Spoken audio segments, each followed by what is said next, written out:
Okay. Cool, cool, cool. All right, let's get started. So, I know you might be looking at this and thinking like, "Oh man, like this where I'm not supposed to be teaching the book of Zechariah, right? I'm supposed to be teaching the book of Zephaniah, and it says Zechariah on the board." And I just so funny during like anytime I talk to anyone who like hadn't done SBS about Zephaniah, they'd always be like, "Oh yeah," and then they'd start talking about Zechariah or vice versa, and they didn't really seem to know that there's a difference. And I mean, in their defense, I don't really know if there is much of a difference, especially in the name. It's like pretty much the same book, Zephaniah, Zechariah. Can you guys see my pen? Um, yeah. Okay. So yeah. I it was so funny because whenever I'd talk whenever my mom would say, "Oh yeah, he's teaching Zachariah," she would never ever be able to get it right. And I think that you guys are part of why you're doing SBS is to be able to tell people, and there's grace for them. And I think that's why you're here. So yeah, there's a difference. And here's the actual name. And the name means Yahweh hides. Um, which is actually really cool, and I'm going to come back to that later. But keep that in mind for later. Um, so I kind of want to start. The reason why I got you guys all to be on Zoom is not just so that I could see your faces, but for an actual reason. It's because Zoom has this really cool feature called the annotate button. I don't know if you guys have done a lot of stuff with the annotate button yet. Um, but basically, it's really cool because you guys can add to my PowerPoint. You guys can add words, you can add lines, you can add little stickers. So I'm going to get you guys to sort of throughout a couple times throughout my presentation, you guys are actually going to be doing work for me. So yeah, so I'm just going to give you guys a quick rundown of some of the features. And if you see on your screen, I don't know if you guys all have my Zoom popped up, right? Because you guys, I can see your faces. You can see there's an annotate button. It should be in the top right or left, kind of right by, for me it's by pause share, but you guys should be like new screen sharing or chat. There's annotate feature. So press that and you should have a little bar that has like mouse, select, text, draw, stamp. You guys see that? Oh yes, okay. Cambridge SBS is seeing it. Okay, awesome. Great. Hello. Heart. Okay, I love that. But what I want you guys to do is uh, is take the text feature and just start writing out different themes that you see in the book on the screen. Um, and so maybe repeated phrases, maybe yeah, anything that you see repeated or a certain theme that stood out to you during the time you read it. And let's just take a couple minutes and just get as many words as possible on the board. I'm expecting at least 3 each. so yeah, just go and get started on that.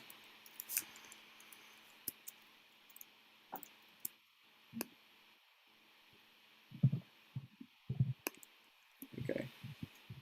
Um, Judgment on surrounding nations. Okay, nice. Oh gosh, sorry, a little spoiler. Um, I will. Okay, okay. Terror. Nobody can hide. A lot of judgment. Yeah, judgment on the whole world. Yeah, there's this. Zephaniah is kind of in structure. He's very much like a major prophet because he has the oracle on the nations. Fire, a day. Yep, there's a specific day. I will utterly sweep everything from the face of the earth. Yeah, isn't that crazy? Such a weird thing for him to say. Everything too. A lot of judgment. Nobody can hide. Okay, given pure speech. That's pretty cool. I like that one. Cool. So I see you guys are seeing some things. I love it. Sodom and Gomorrah came up again. I know, it's every time. Oh, I'm so sorry. Okay, judgment on that day. Great. Okay, I'm liking this. There's going to be a day. Yeah, I see a lot of day things. Okay, this is perfect. Um, let's get a couple more. I want to give you guys time to really think about it. Cry will come from the fish gate. That stood out to you. Okay, not judging here. Anger, lots of fire and anger. Yeah, yeah, lots. Ah, I don't know why this keeps on happening. Little spoiler. I keep on switching from text to. Sorry, guys. Sorry. It's Hezekiah's baby. Yeah. Okay, this is so great. Hezekiah's kid. Ode to Micah. Okay, I don't even know if I knew that. So great. 2-8. Yeah. Yeah. Okay, that's probably good for now. I like that you guys are seeing a lot of anger, a lot of God being angry against everything else. And I think what's cool is that you guys sort of like have the opportunity to look at sort of all of the prophets together and be like, what's the differences in Zephaniah? Whereas for me, it's sort of like I haven't been spending as much time in the prophets as you guys are. I'm not going to see all of these things that make Zephaniah different. I'm just going to like, there's a lot more time just in that one book. So yeah, 1 second. Pen is gone. Okay.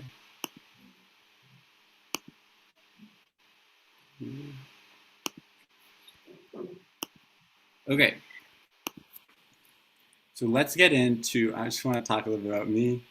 And here's me during my SBS a couple years ago, sharing a special moment with Ben.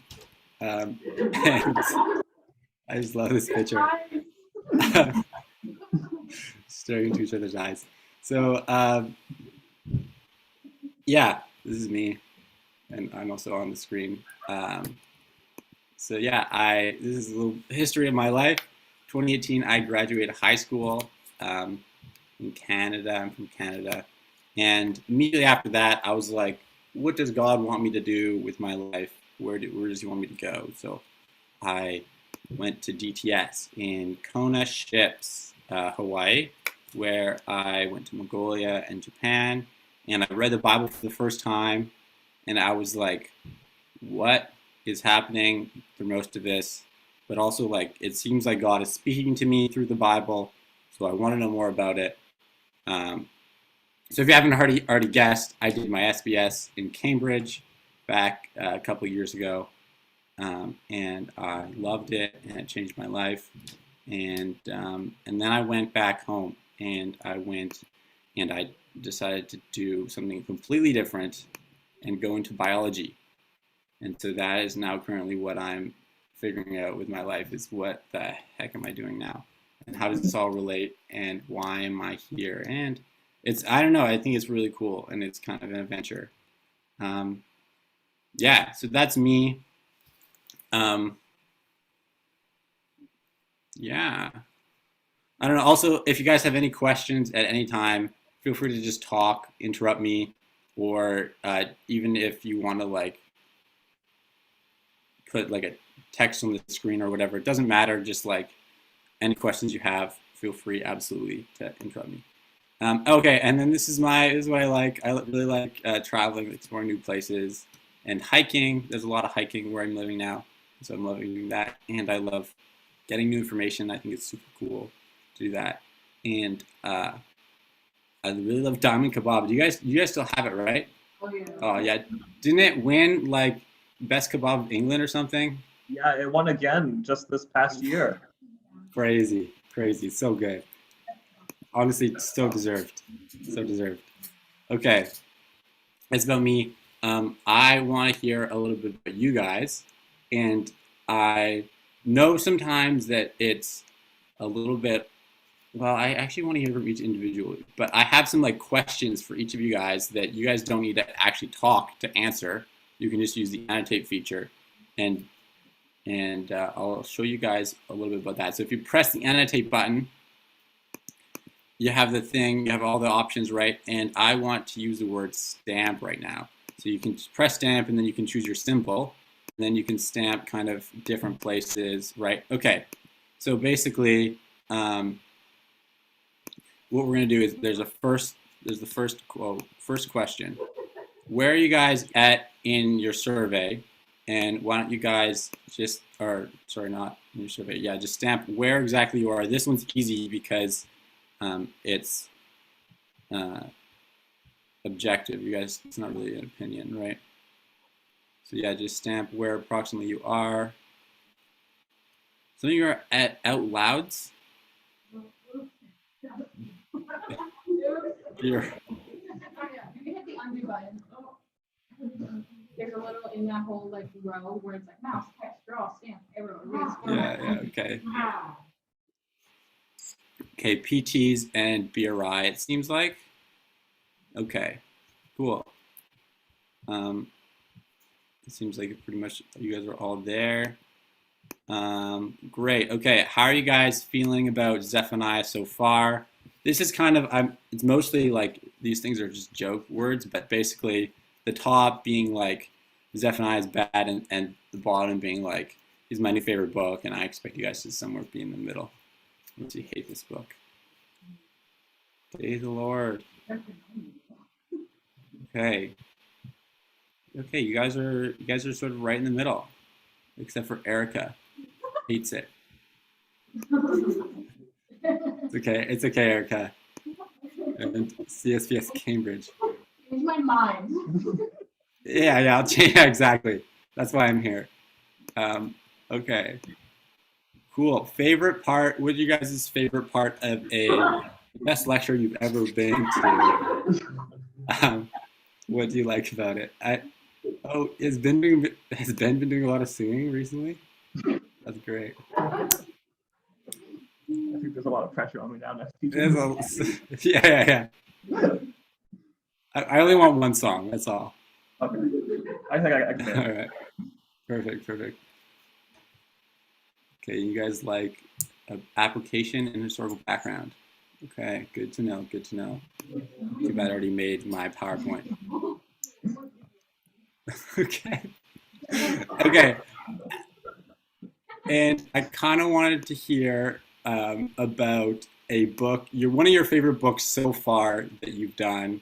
I know sometimes it's super hard to decide, but just like put down any book that you've recently done or that you've done in the past that just sticks out to you. Isaiah. Okay, that's an awesome one. You're not a student. Easy. Jeremy, thumbs up. All right. Okay.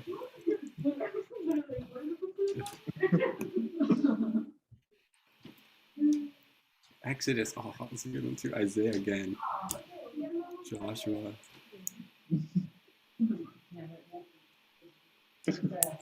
Really, Deuteronomy? Oh, I actually second that. Sorry.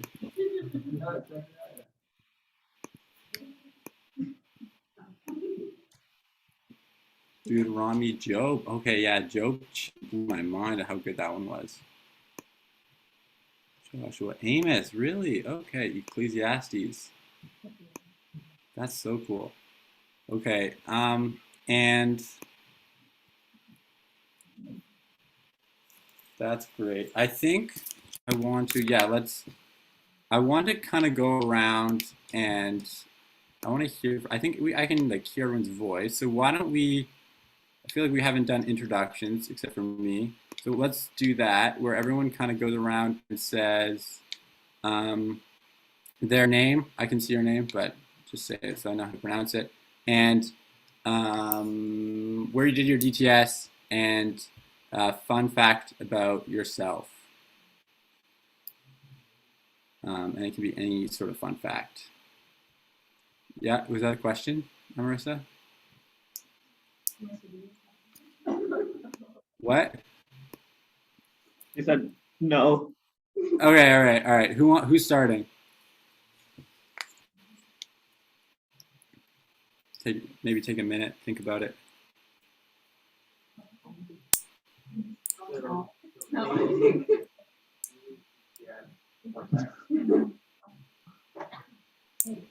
Right.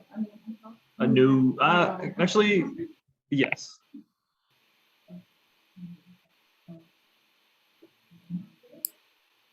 Because I muted myself. Can we hear him? Right now, we cannot. Oh. So while you guys speak from your computer, we cannot hear Joseph. Should I just completely unmute, or did you figure it out? I'm just unmuting. Okay. No. Okay. Hi, I'm Karina. I did my DTS in New Zealand at Learning Reach. And what else are we saying? Fun fact. Okay. Fun fact. I don't know. There's a lot I haven't told at school, but I don't want them to know either.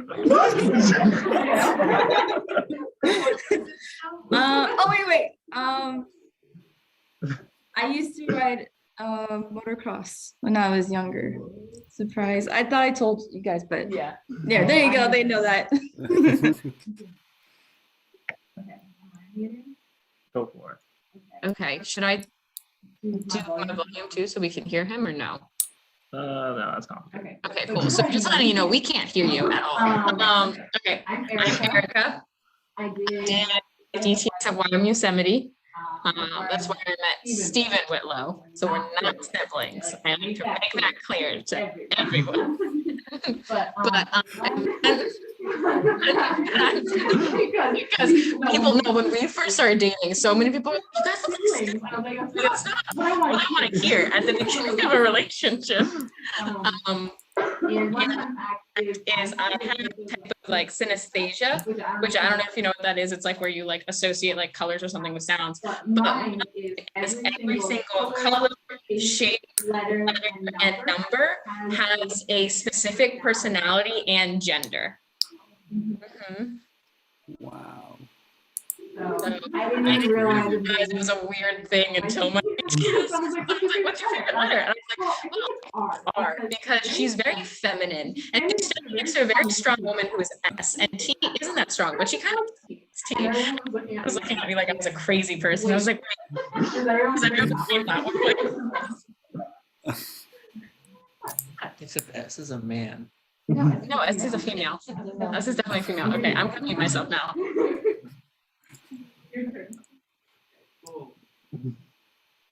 Hey, I'm Stephen Whitlow. You just met my wife.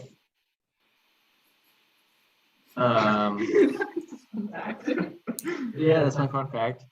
I did 2 DTSs. This is part of my fun fact. I did 2 DTSs at Yosemite in 2018, fall of 2018 and fall of 2019. I went to Nepal. Chose not to graduate because I wasn't where I wanted to be with the Lord after that. So I was like, you know, I'm going to do this chapter again. So I did it again and I met my wife. So I'm really glad I did it again. Yeah, that was my fun fact. Yeah, it was fun.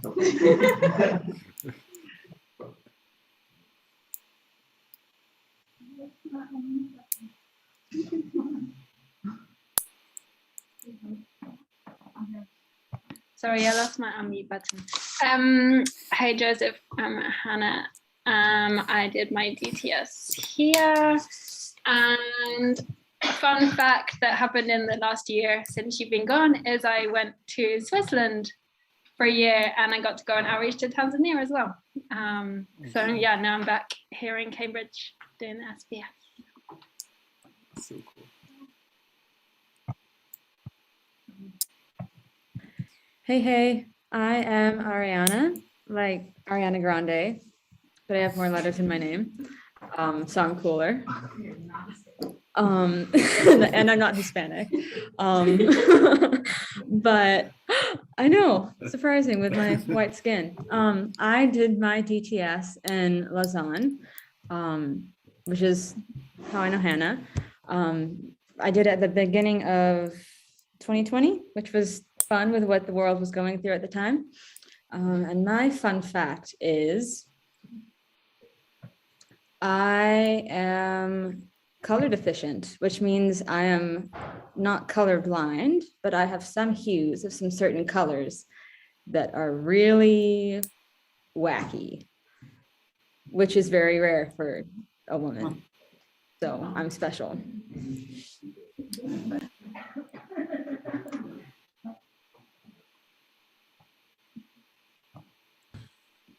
Hi, Joseph. My name's Jeremy. I did my DTS in New Zealand, and that's where I'm from. My fun fact is this is my second SBS as training. I did my first SBS in Lausanne, Switzerland, which is also where I'm from. I'm from two places. And yeah. Cool. Cool. I am Taylor and I am from Colorado. And I did my DTS in Colorado. And I'm not Taylor Swift. That is a fun fact. Just so you're aware. Yeah. Thanks. Nice. Nice. Yeah.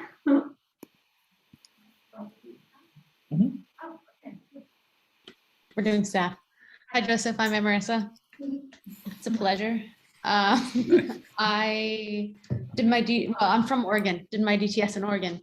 And my fun fact is that I actually used to build things, and I have a favorite saw, and it's at my home in Oregon. Very cool. Saw. It's a miter saw. It's my favorite kind of saw. Yeah. No, I guess part of my fun facts about building things that I don't like measuring. And so I usually I have out of the love of my heart built things for people's houses, but typically I just build what I want that doesn't take measuring. So if you have a tiny house. Yeah. You want to stay together. Yeah.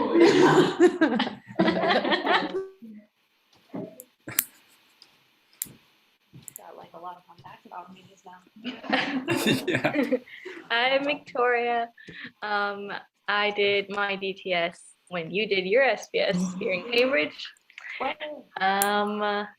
And that's it, right? Just fun fact after that. I have been in the back of a police car. Yeah.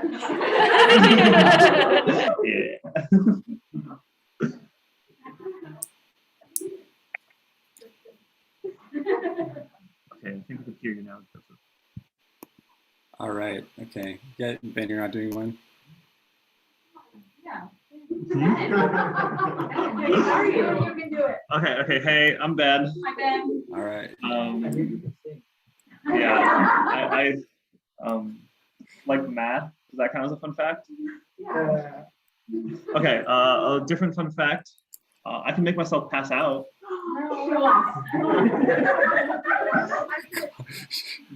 Yeah, so I can hold my breath and then my face turns purple and then I fall out. Oh. Yeah.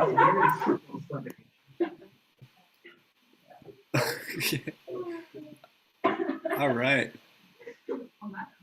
Can you guys hear me? Yeah. All right. On that note, let's get into it. Cool.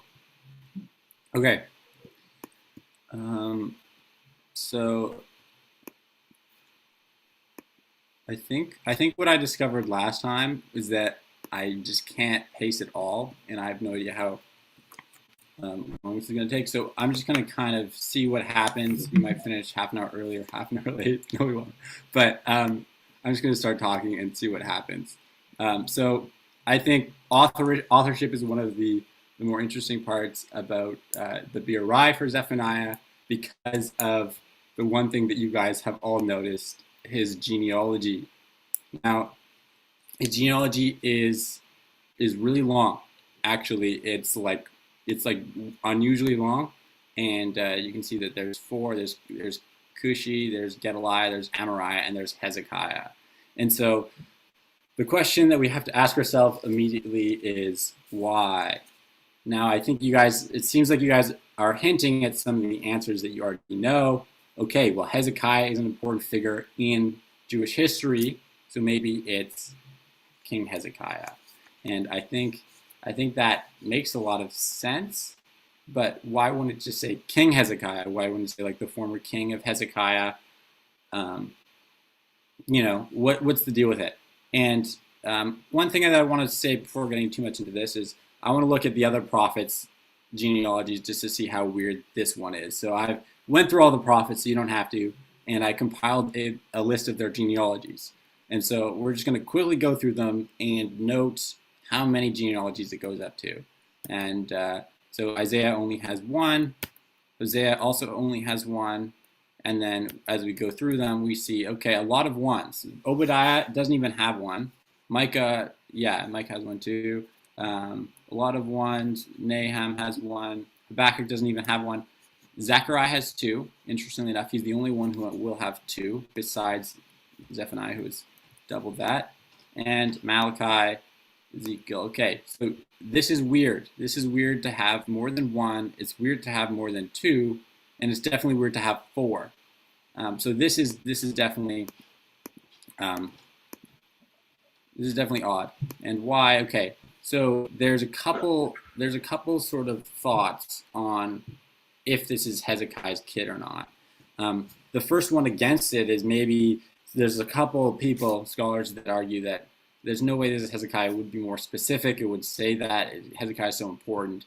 Maybe it's because of Zephaniah's dad, Cushi. And Cushi sounds a lot like Cushite, which, if you guys notice, around the middle of the book, it talks about the Cushites. And so maybe the genealogy is here so that you're not confused with Zephaniah being a Cushite.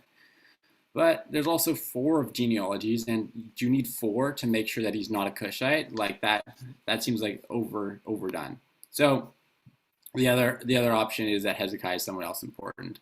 That Hezekiah is maybe another figure that we just don't know about, which could make sense. You know, it's not explicit about Hezekiah being a Hezekiah king. So I think it's impossible to say we can make that conclusion, but it seems very likely to me. And the interesting thing about him not being Hezekiah's great-great-grandson is that there's no Jewish tradition that supports this. And this is weird because when I think about Jewish tradition, I think about a lot of Jews assuming things about the Bible that may or may not be true. And the tradition sort of like someone's maybe it's been passed down for a while, and like when you guys look at things, like I'm sure you guys have heard people talk about what Jewish tradition says or the Talmud or whatever, and it seems to make more claims than is true. And so when it doesn't make a claim, I think that's a reason to believe that maybe it's not true. Like why it seems like such an easy thing to write down. So there's kind of ambiguity whether it is he is part of the royal family or not. And I think it's really interesting if you do take this approach that he's Hezekiah's great-grandson, because then that automatically puts Hezekiah or Zephaniah in the royal lineage. So he would have grown up with Manasseh and all the evil that Manasseh had done, and he would have seen a lot of things, like he would have lived in the palace, and he would have seen Manasseh come to power. And it's one of those things where just being involved in the royalty, you hear a lot more about what happens. I'm a pastor kid, so I hear a lot about church politics that I don't necessarily even want to know. It's just part of growing up. He would have known about the priests, and he would have known about all these people who are,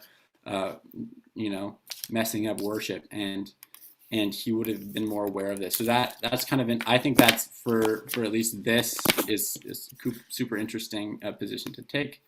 And yeah, that's a little bit about Zephaniah. Here is what his family tree would have looked like. Zephaniah being over here, and then I kind of jump over to the kings presently. And can anyone tell me what is the relationship between Zephaniah and Zedekiah in terms of like what is the label for putting on their name? If that makes sense. Someone tell me or put a text, like, I'll try to explain it, like, you know, Zephaniah's dad is Cushi. So how are they related? Are they cousins or what? This is sort of a, I know it's not the Bible. Second cousins. Okay, that's good. Okay, next question.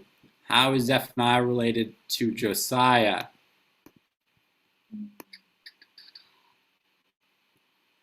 What's that relationship called? Second cuz.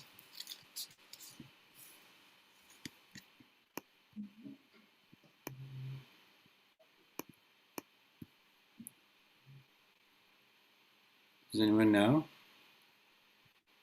No one knows? It's, oh, rival gangs. Yeah, I love that. No, it's first cousin once removed. And so that's this relationship, first cousin once removed. And then Zephaniah, first cousin, oh, so close. First cousins would be like if Gedaliah had a kid.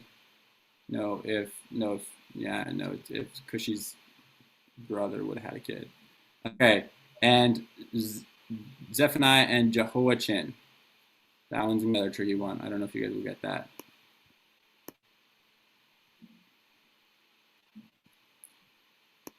Rival gangs.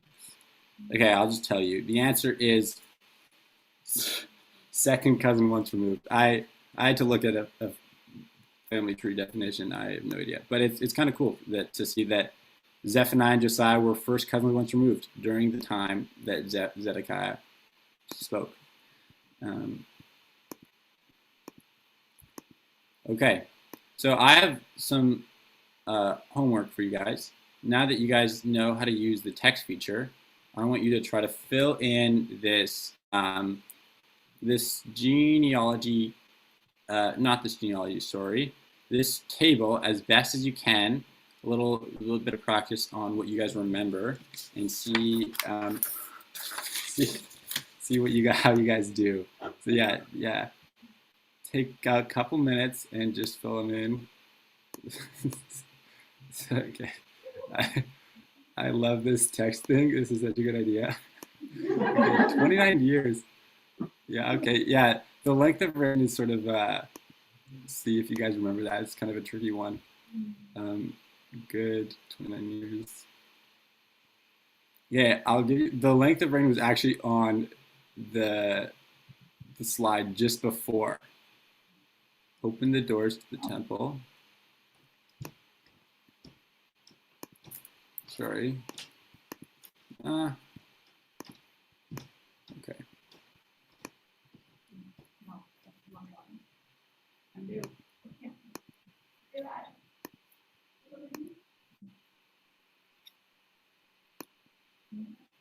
Killed by his servants. Okay, I'm glad you remember that. That's kind of a obscure fact. Good memory.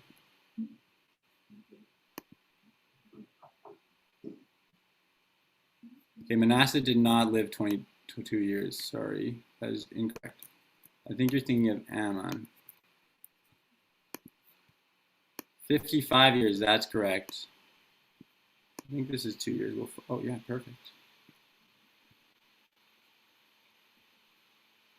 Relied on God when Assyrians attacked Jerusalem. Yeah, so you have the Sennacherib siege that happened, that you guys got to read, I think, 3 times. Isaiah, is it in Isaiah, Chronicles, and Kings, I think? Brought paganism back. Yeah, got taken to Babylon, right. And in Babylon, he had this whole moment where he kind of was like pled to God, built a tunnel. Yeah, he did. Some sort of weird tunnel.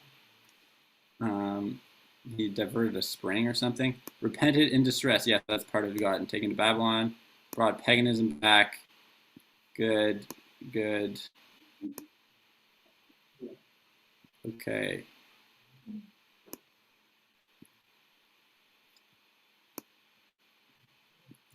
Okay, I like it. If you guys have any other things, now's your time to fill them up.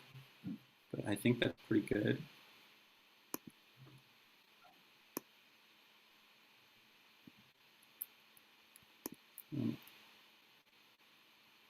Sorry, it's a little hard because whenever I change from like moving your thing mode to the mouse, I keep on accidentally hitting the slide button. Oh, Taylor's writing.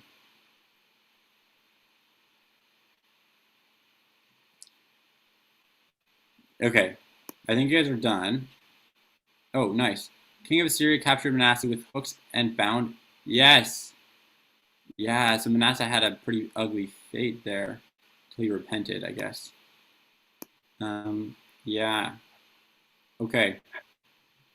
I think that's pretty good. I'm going to go over them quickly and just kind of touch in some spots because I think it's important for setting up what Josiah's reign is like and what this time is like. And I think it's been a bit for you guys too. So Hezekiah, yeah, there's that whole thing with Sennacherib surrounding Jerusalem. Hezekiah prayed to God. They all died. But what I want to talk about is this one moment that I think, in my personal opinion, kind of changed the way that kind of the future. Hezekiah brought all these great reforms, but when the people of maybe he got prophesied that all of his things would be taken away to Babylon, and he was like, you know what, that's okay. If my time is okay, if during my time I have prosperity, and then I don't care really about the future. And I think that ultimately his lack of caring about what was happening in the future ultimately led to Manasseh. And Manasseh is just the worst. So yeah, he reigns 55 years. Good job, guys. So he does the exact opposite that Hezekiah does. Manasseh has I think the longest reign or one of the longest reigns of any king in Judah. So his reign is super long and super destructive. So he does all of these evil things, puts up the altars. He goes straight into idol worship. Notice the host of heaven is also referenced in Zephaniah. That basically what that is it's just worshiping like the sun, the moon, the stars, things like that. Yeah, so he kills his son. You guys didn't mention that in the thing, but he offers his son to Molech. And then this one verse I think just completely summarizes pretty well what Manasseh did. He did more evil than the nations whom the Lord destroyed before the people of Israel. So now we're all actually worse off in terms of morality than before Israel was there. So Manasseh really kind of getting into Josiah, we have this really poor setup where Manasseh has really not done a whole lot of good, and in fact, mostly evil, I would say. Let's see. So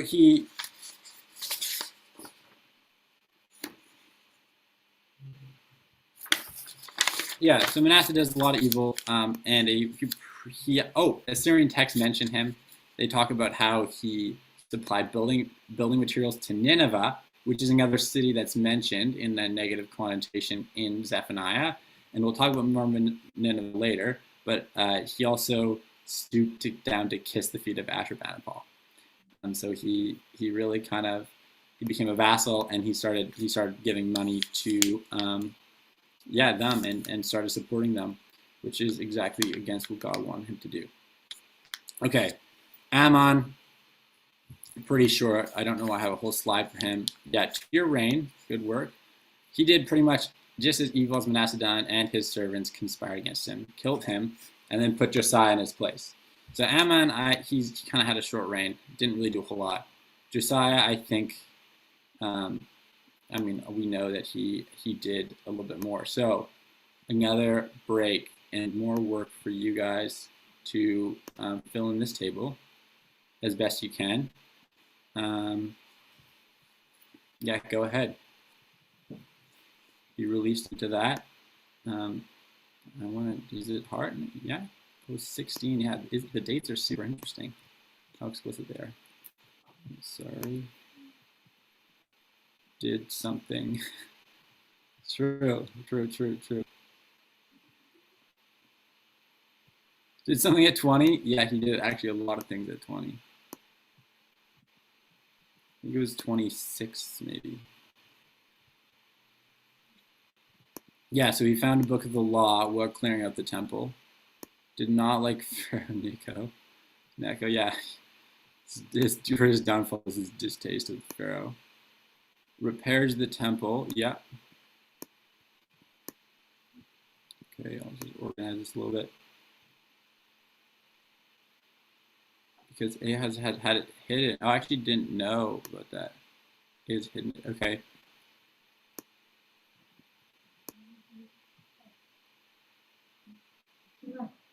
Pretty freaking great. Died, yeah, so died after fighting. Yeah, you guys really like the battle with Egypt. That's pretty important. He had a childhood. I guess nothing. Yeah, nothing. Just to keep it really simple. 16K.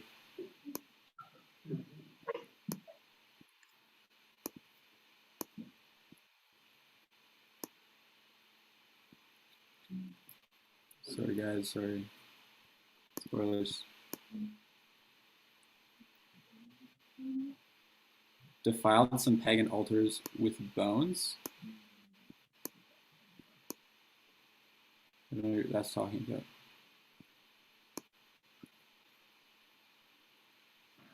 Okay, yeah, so, yeah. Better than Hezekiah. Really? I'll put that here. Okay, some people like him more than Hezekiah. It's okay, I also can't spell religious. It's a hard word. 12th year of reign. Yeah, I think it would have been, yeah, 12th is pretty close. Okay, perfect. I think that's pretty good. Yeah, you guys are seeing a lot of things, a lot of Egypt. Yeah, so I mean, I'm just gonna go through it anyways. Yeah, so he installed at age 8, really young guy, and we actually don't know a whole lot of what the political climate was like. But I think it's safe to assume that it was pretty much similar to Manasseh's time or Ammon's time, I guess, just because we don't know anything about the advisors. Probably pretty similar. Not a lot of there's nothing notable, but probably nothing new. So yeah, mid-teens, he starts turning towards God. We don't know why. It would be around 16. Yes, 8th year of his reign. And then he just starts to randomly remove high places. And there's no reason why. It's so super weird for a king to just randomly do this. It doesn't really happen, but he just does. And for no reason. And then in the 18th year of his reign, so he would be 16 plus 6, 22. He starts to give money to rebuild the temple of the Lord. And when he does that, they find the book of the law in the temple. And the reason why they think that this book of the law is Deuteronomy is because of the reaction Josiah has to the book of the law. It seems very much like Deuteronomy 28, right? That's the blessings and curses, I believe, and you guys are very familiar with that. And it seems like that Josiah's reaction is so extreme that it seems like he read Deuteronomy, and that is important for dating this book. It just 18th year of his reign, he finds what most people consider to be the book of Deuteronomy. Okay, so then he reads the scroll to all the people. The people are like, wow, this is crazy. And they have this whole religious reform, this whole worship reform, where they go and they cleanse the worship of the land. And he kind of goes on this whole thing. The host of heavens he disposes. So the sun, moon, constellations. He brings down the Asherah, breaks down the high places, puts them in the book of Kidron. And there are some people who notably did not want to do this. And so they they decided to just eat unleavened bread with their brothers. So there wasn't not everyone agreed with Josiah, and you can see that because after Josiah's reign, they immediately went back to going evil. So even though there was religious reforms, it doesn't seem to be permanent. But Josiah's influence actually seems to extend beyond even Judah, and he goes back into Samaria and starts to remove shrines and high places. So he has this sort of widespread lifestyle. I think we're going to talk about Assyria now. Yeah, okay. So I just want to bring, this is my timeline from SBS. I added a couple of moments. I realized last night that I wanted to sort of make this more visual. So I added some things that's a little formatted a little bit weirdly. But yeah, so this is kind of the date he turns towards the Lord. This is the date he restores the temple. And then I added a couple of Assyrian dates too. And so just note Ashurbanipal kind of reigns until about the time that right after he turns to the Lord. And then we have a couple of quick kings. And then that's the end of Assyria in 612. And so, yeah, keep that in mind. And then I'll bring back the slide right after I talk about Assyria, and so you guys can see sort of more about what I want to show during this. Let's do a quick Assyrian history because this is important for dating.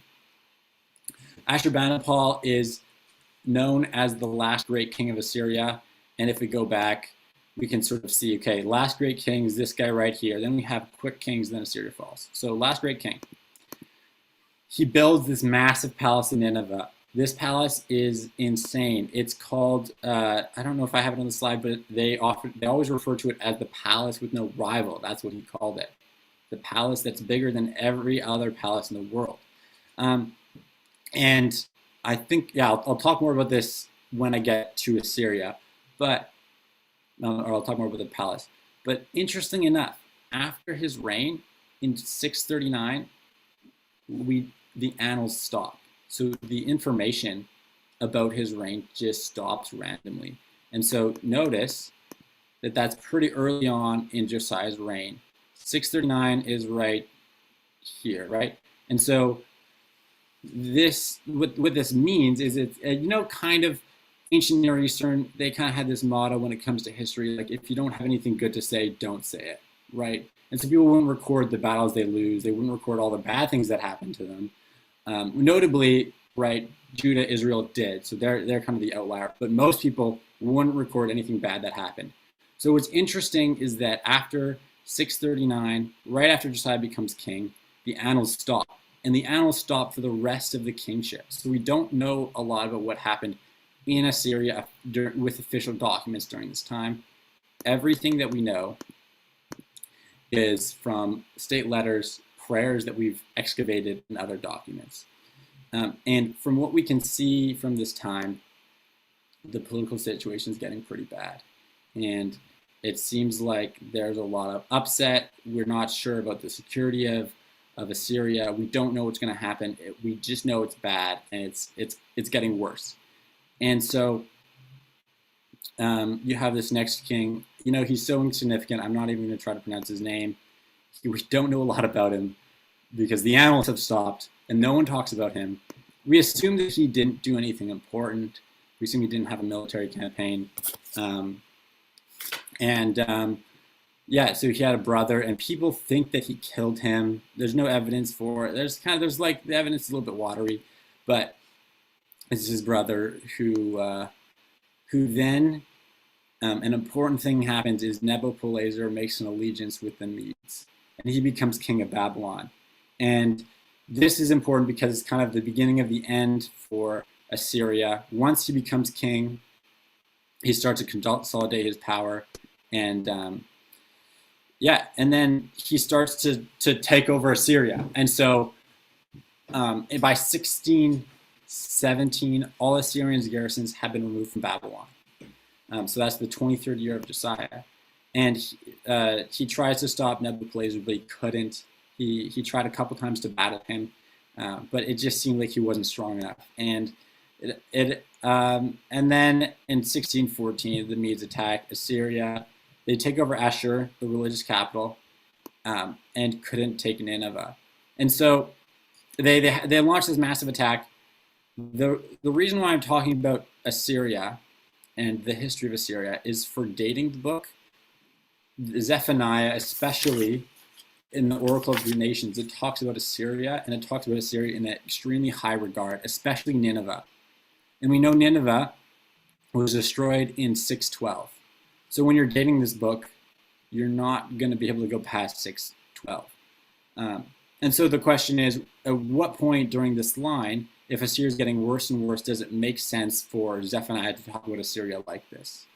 And you could say that probably early on as possible, because that's when Assyria was in the best position. So during Ashurbanipal's reign. Or you could say, no, actually, it makes sense later on, because, look, even in 1612, the Medes attack Assyria, but they couldn't take Nineveh. So they couldn't destroy this fortress of a city. So maybe it would make sense for Nineveh to be like, yeah, I'm the best in the world, no one can take me. So that's kind of an interesting sort of historically a reason why you might say that the book was written earlier than later is because of the references to Assyria, and because of the references, by the way, are in 2:11 to 15. He talks about Assyria. Yeah. Yeah. And so then here's the timeline again. Notice that if you want to say that the book was written after the temple, you have kind of a 5-year window for that to happen. And I'll talk a little bit why I think it could be this 5-year window, and I think this is actually a pretty good choice. Or maybe I think it could be even, before 612. So now we have a little bit of a larger window. And then also there's people that say it was actually written before this restoration of the temple. And I'll quickly talk about the restoration of the temple, because if we assume that Deuteronomy was found here, or some people even say it was written during this time, and it is oral tradition from then on, we can look at the Deuteronomic references in Zephaniah and see, do they really hold up, and does it really make sense to be like, okay, Zephaniah actually references Deuteronomy, and so Deuteronomy would have to be written after, Zephaniah would have to be written after Deuteronomy, or maybe not. Maybe it doesn't. Maybe it's a little bit less clear-cut as we think. Okay, so looking at this dating, let's look at some of Deuteronomy's references. And so here we have this reference in Zephaniah 1:13. Their goods shall be plundered, their houses laid to waste. Though they build houses, they shall not inhabit them. So you have kind of this theme of you have houses, building houses, not living in them, planting vineyards, not drinking wine from them. So looking at Deuteronomy, you have this same thing. You have, okay, with houses full of good things that you did not fill. Okay, cisterns and vineyards and olive trees you did not plant. So you kind of have this reversal that Zephaniah does here, where he takes one thing and he kind of reverses it. So houses to houses type thing. And he does that again with vineyards. So so here they're getting stuff they didn't deserve, and here they're losing stuff that they did deserve. And we'll see Zephaniah has more reversals. And there's also another reference to Deuteronomy here that, is also, seems like it seems to be a reference to Deuteronomy. Vineyards again is mentioned, drinking wine. You should plant vineyards and dress them, but you shall neither drink the wine or eat the grapes. This is from the curses.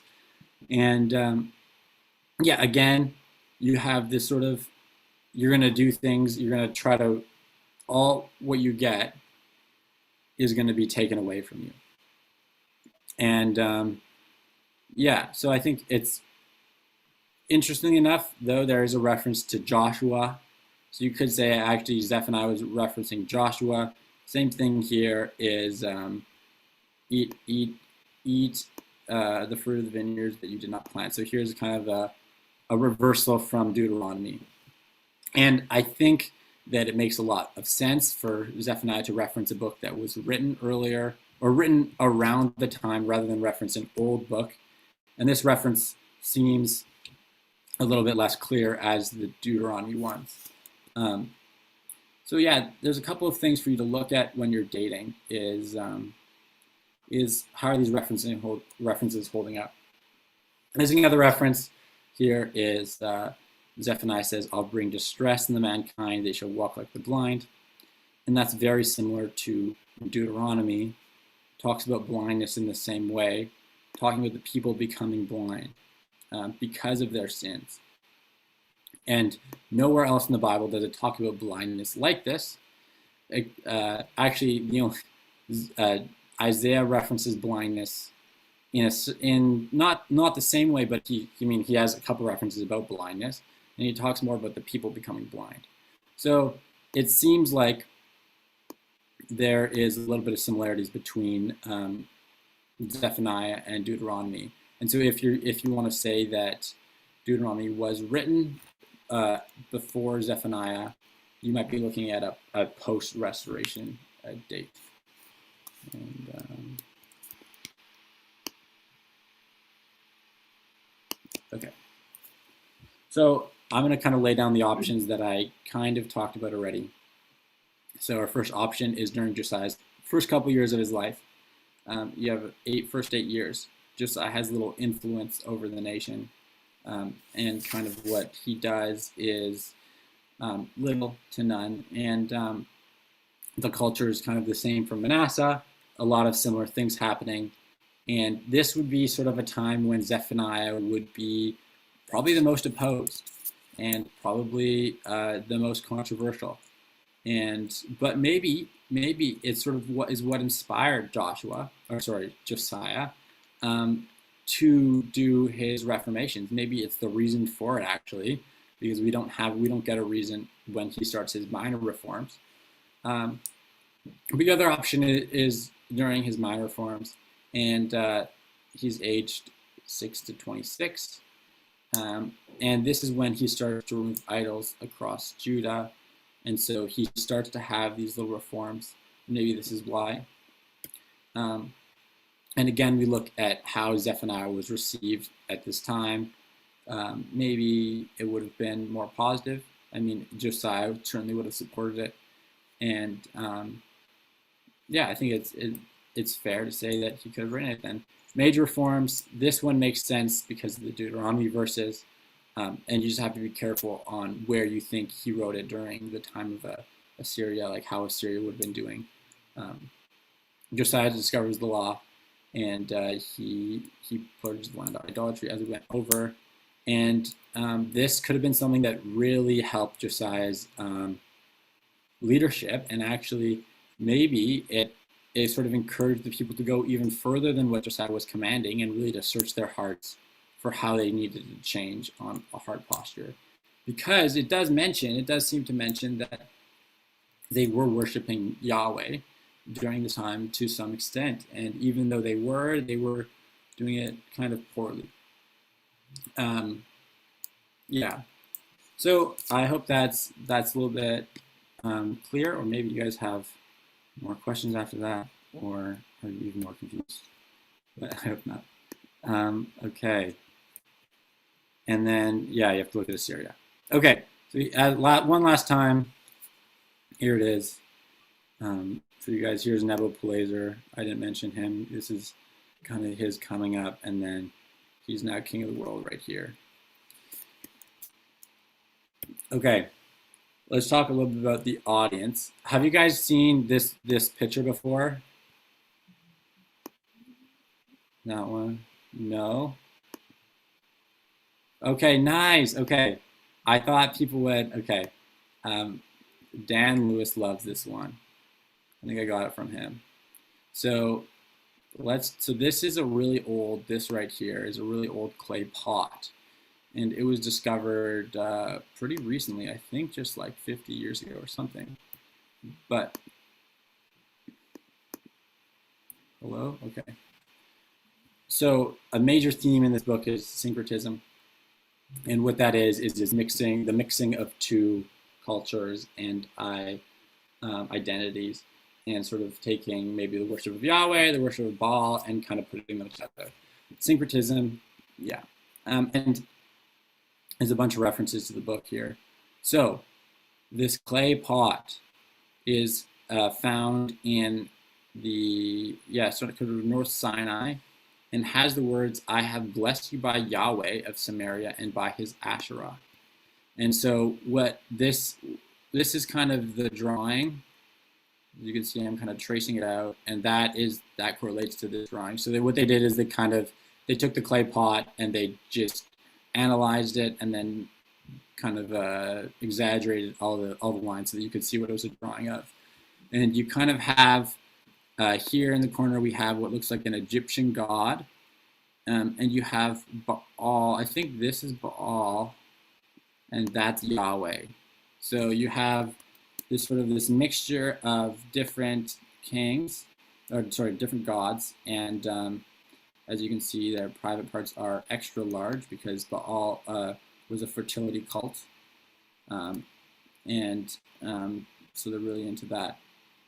But yeah, so here you have kind of this mixture of cultures and people saying like blessings by Yahweh and his Asherah. And here's another verse. When God shined forth, Yahweh, not a verse, sorry, it's from another pot. Yahweh, the mountains will melt, the hills will crush, the Holy One over the gods. Sounds very biblical right now. Prepare to bless Baal on the day of war, to the name of El on the day of war. So very much, and this is something that we can see throughout the Bible, is that there was a lot of this, and it's really cool to have actual evidence of this syncretism happening. And yeah. Okay. The day of the Lord. Cool, let's get into it. So yeah, you guys have obviously noticed that the day of the Lord's mentioned quite a lot. It's actually mentioned a decent amount of times in the Old Testament, 7 times in Zephaniah, so that accounts for 1/4 of all total times. But this wouldn't have been the first time you guys have seen it. You would have seen it in Joel, Isaiah. I have the references down there. But yeah, so what it is, it seems to be, I mean, if you look at the day of the Lord, it doesn't seem to be one specific day, right? Because there's a lot of things. I mean, it's a busy day, and the day seems kind of like, is God destroying the world in the day, but then also he's restoring the world? And that's actually, now that I say that out loud, I think that's kind of what he is doing. But it also seems like they're I mean, like all prophecies, some of them happen right away and some of them happen later on. And we can see that even with Nineveh, as a perfect example, it was destroyed in 612. And so, but then also the world isn't destroyed yet, so we're still here. So the day of the Lord has happened, and it's still going to happen. Similar to prophecies, it's kind of any day the Lord acts. And in Zephaniah 3:5, I feel like that kind of describes the day of the Lord. Each morning he shows forth his justice. Each dawn he does not fail. So I think it would be fair to say that every day is the day of the Lord. And yeah, what day isn't, you know? But there are definitely specific days that they're talking about here. So the day of the Lord always comes in one of 2 forms. It either comes in judgment on the people who have lifted themselves up above God, or it's come on, exaltation of the humble. So I think Matt, I'll talk. Yeah, what it seems to be that the people who are prideful will be judged, and the people that are humble will be exalted. And you see this theme throughout the book and throughout the Old Testament. Here's a bunch of verses if you guys want to look more into the day of the Lord. You guys have done most of these already, I think. And I think this verse kind of describes perfectly what the day of the Lord is. And I kind of already paraphrased it a little bit, but there's definitely this moment where you will be humbled if you're prideful, and you'll be exalted if you're humble. And you can see this theme throughout the Old Testament, and I think this is what the day of the Lord is talking about. Okay. Okay. Staff, how do we do breaks? Do we want to do it now or later?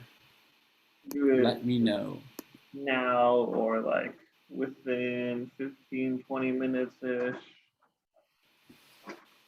Okay. Let's do I'll do a little bit then. Okay. So Zephaniah has these sort of funnels that I like to call them, where it starts really vague and it gets more and more specific as we go on. So as you can see, the first verse, he talks about, or I guess the second verse, he talks about sweeping everything away from the face of the Lord.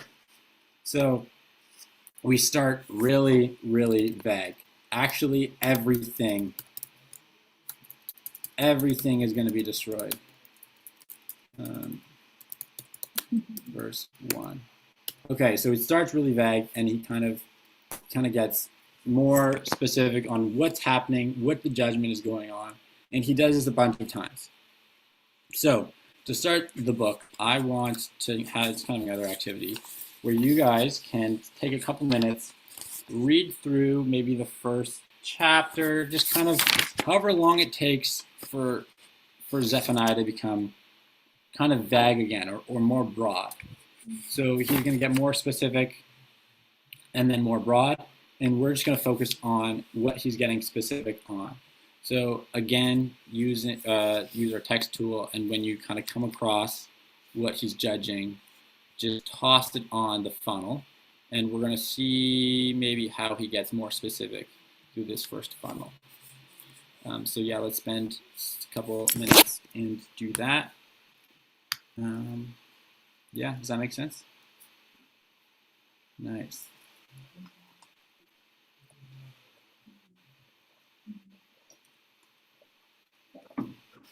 Okay, perfect.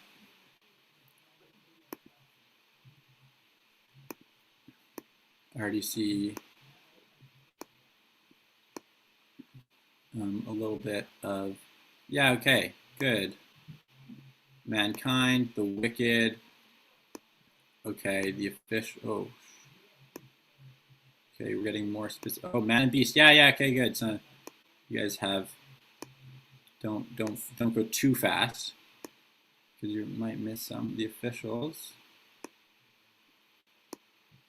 yeah, those who wear foreign attire. So even goes down to what you're wearing. The people, it's completely stereotypes people. Judah, move that a little bit up.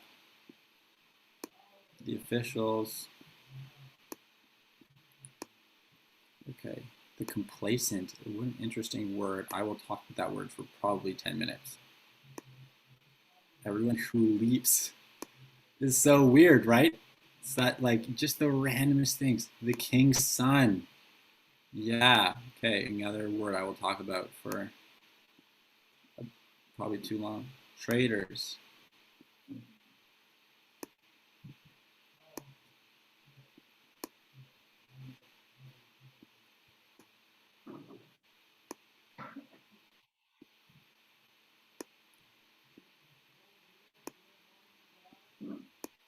The host of heaven.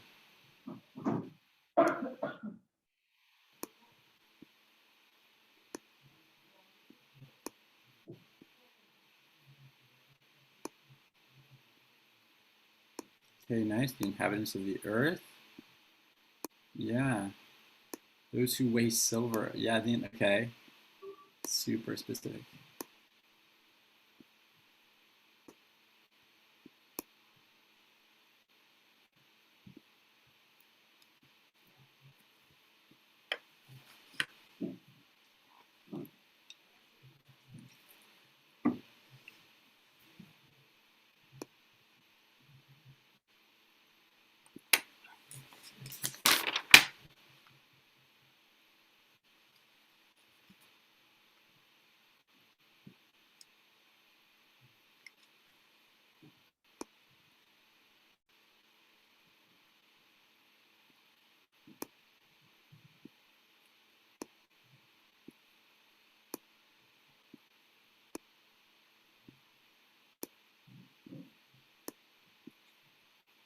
Okay. Remnant of Baal.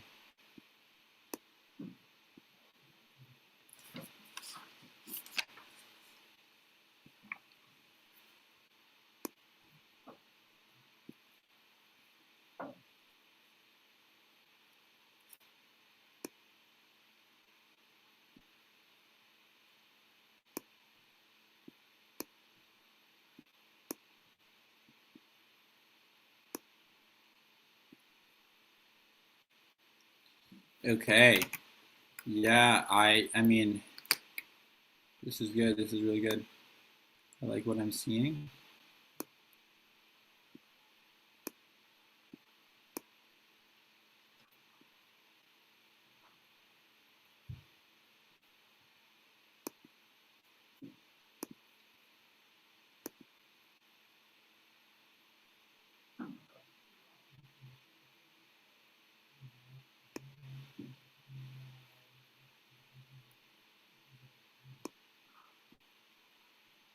Okay, looks like you guys are done.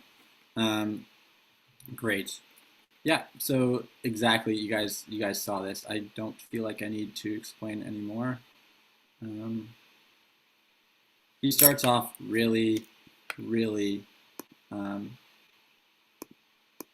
and then gets more specific. Exactly. So what he's doing here is he kind of shows that the world is going to be destroyed and the world's going to be judged. And then he talks about who, and it's one of those things where you'll see it again and again in Zephaniah that you start off by saying the world is being destroyed, and then you're like, oh, that sucks, and then that's brutal that we're all going to die, and then it gets more specific. He's like, actually, you guys are being destroyed specifically for these things. And then he starts just naming who they are, and it's kind of like it's even more painful when he does this because now it's personal, right? And so he's getting from really vague to God is the king of the world and he's going to bring judgment on everyone to he's going to bring judgment on you because of who you are and because of what you've been doing. Okay, let's get into the book. Chapter 1. Okay, another test for you guys. Yeah. I think this is a good place to stop for a break. Perfect. Yeah, I think it's perfect. Sweet. Okay, so where did the funnel end? Oh, sorry. I have a question. So I'll answer this question. Okay, yeah. The funnel. You guys got it. The funnel. I thought the funnel ended around 113, and you guys. I think that was the last thing you guys mentioned. There's kind of a moment in the last sort of paragraph of chapter 1 where he doesn't seem to talk about he doesn't talk about who he's judging until the last verse when he talks about destroying all the inhabitants of the earth. So what I've noticed is, okay, I think the funnel starts again at the last verse there. Yeah, does that answer your question? And then we'll kind of look at the next funnel and see where it starts and a little bit later on. Is that good? Nice. All right, go ahead, Ben. Cool. Back to you. Thank you, Joseph.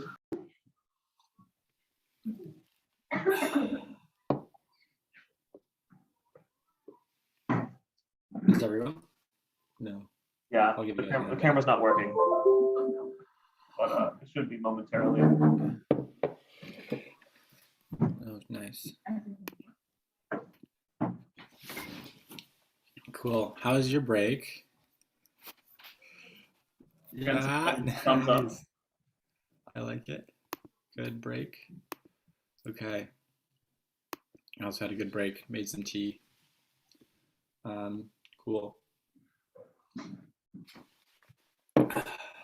Let's get into it. Zephaniah chapter 1, verse 1. No, we're going to start with verse 3. So, verse 3, we have this cool thing happening.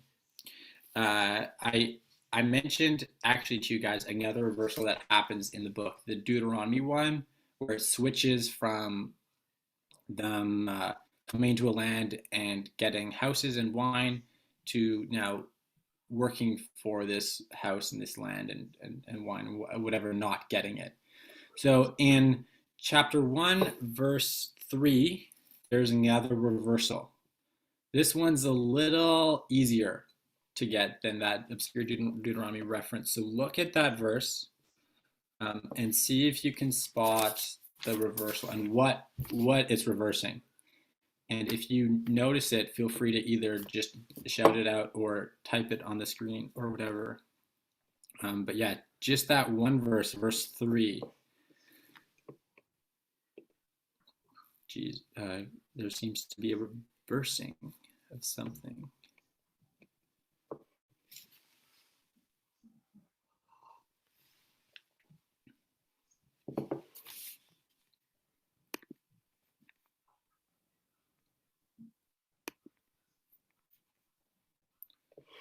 Oh, okay. Something about clearing iniquity.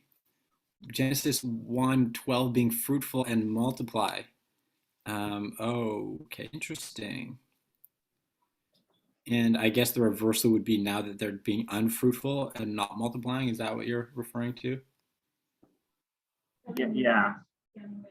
Okay, okay. Clearing iniquity. What do you think that is about? Whoever wrote that. Like, I don't remember the exact verse reference, but it's something about like the Lord your God is slow to anger, abounding in steadfast love, and will know by no means, or maybe it's by no means will clear the iniquity. Oh, okay. But something to the 4th generation and something else to the 1000th. Right. Okay. Okay. So I think that's in Deuteronomy as well, right? Or it's all over. Yeah. Okay. So it's. I'll tell. I think it's a little bit obscure. It comes from the start of your SBS, for sort of the beginning parts. Actually, more of like very beginning. I don't know if that gives you a hint.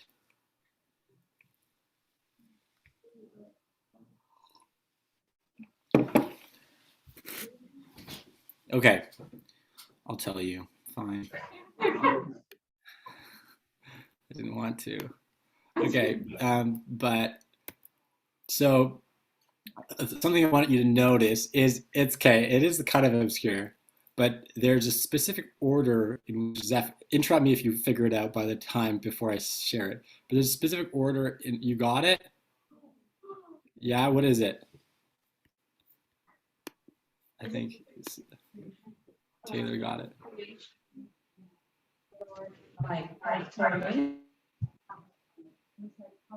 Starts with hovering over the waters, and then he makes like the birds, the earth, the sky, the birds, the animals, and then man. Is it kind of going in a reversal like of that?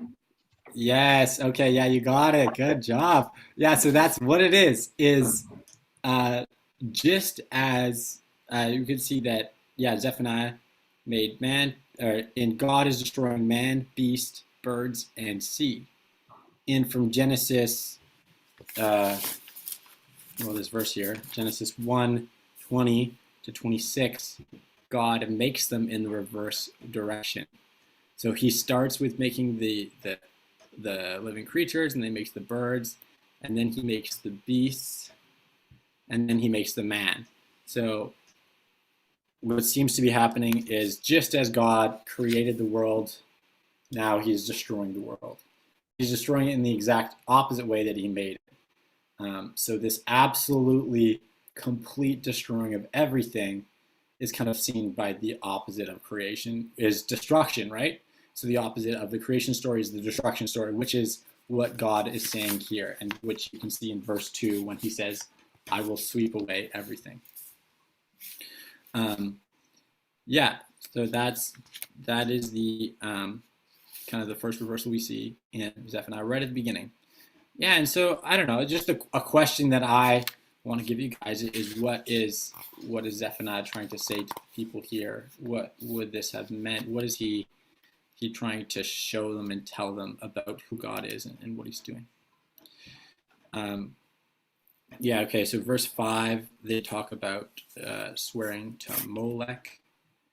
Um, and that is, Molech is a direct sort of sin. It's in Leviticus 20, verse 2, it talks about if you swear by Molech, you should be stoned to death. And here we have just, it's normal for priests to do this, for priests to swear by, it says Milcom and Molech are the same guy. It's normal for priests to do this, and this is completely normal for them now. And it's just such a different atmosphere than it was in Moses' time, right? And Molech was worshipped by Manasseh, so Manasseh even went a step further. He worshipped Molech. He offered his son to Molech, and Solomon even built a temple to Molech, an altar. Sorry, not a temple. The Valley of Hinnom. And this was destroyed by Josiah. So it was destroyed during this time, but then rebuilt almost immediately afterwards. Interesting thing about translating the Bible is Molech actually means the word king. So it's hard to, it's a little bit, we're not really sure, okay, does this word actually mean Molech, or does it mean their king? Or actually sometimes they call Baal a king. So maybe it could mean Baal as well, but I think Molech is a fair choice. Okay. Yeah, so chapter 6, or sorry, not chapter 6, verse 6. What's crazy is that after all of this judgment that's going to happen, the sin seems to be those who don't seek God or don't inquire of God, which I thought was a weird sin if you think about it. Like, normally I wouldn't consider a sin to not ask God for something or to not seek God. I would consider a sin to be like doing the exact opposite, deliberately sinning against someone, stealing, idolatry, murder, things like that. But here it's like, no, just like not asking God for things is a sin. I don't know, I think God wants himself to be the answer to their problems. And God wants us to turn to him for our problems because he knows we're going to turn to someone. And personally, I've found that it's been easy coming back from like a couple of years in YWAM to sort of fall into a routine of just kind of it's been harder to like turn to God for things. I think sometimes you kind of see patterns in life and you're like, okay, if I study for a test, I'm going to do well on the test, and if I don't, then I'm going to do poorly, or I get joy from watching Netflix and YouTube, so I'm just going to do that. And for my faith especially, I think that routine kind of was formed, was okay, I'm gonna be a Christian by reading my Bible and by doing my devotions, and I'm gonna have a journal, and it doesn't become sort of this reliance on God. It's just sort of this spiritual habit I've found. But what I found cool was I was reading this book called Dietrich Bonhoeffer, Pastor, Prophet, Martyr, Spy. I don't know if you guys read it. Excellent book. And if you have read it, there's this one part where Bonhoeffer he develops this practice where he will sit and he will take a verse from the Bible and he'll read it, and he'll meditate on that verse for half an hour each day, and he'll do that for a week with the same verse, and then he'll switch up the verse. And the goal of that whole practice is to figure out what God wants to say to you. And I was like, okay, sure, I'll try that. And I randomly felt like, okay, I'm going to do the verse Jeremiah 26:1. And I didn't know what the verse was, so I flipped to the page. I don't know if you guys know the verse. Probably not. It's kind of a garbage verse, actually. It says, early in the reign of Jehoiakim, son of Josiah, king of Judah, this word came from the Lord. And that's the whole verse. That's all I had to meditate on for half an hour each day for a week. Early in the reign of Jehoiakim, son of Josiah, king of Judah, this word came from the Lord. I didn't even get to hear the word. I'm just stuck with I wrote down the word because I was like, okay, this is not fair. Maybe God wanted me to include the word.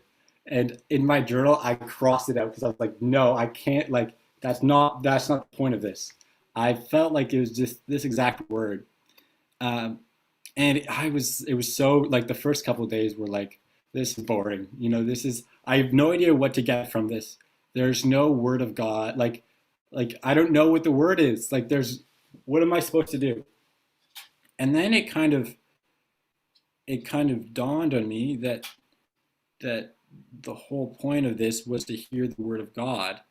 And like in that moment in Jeremiah 26:1, God is speaking, and he's speaking to the people, and he's speaking words of life, and he's there, like he wants to talk to us. And I think that's the big deal of this verse, is that the God of heaven wants to say stuff to us, and he wants us to inquire of him.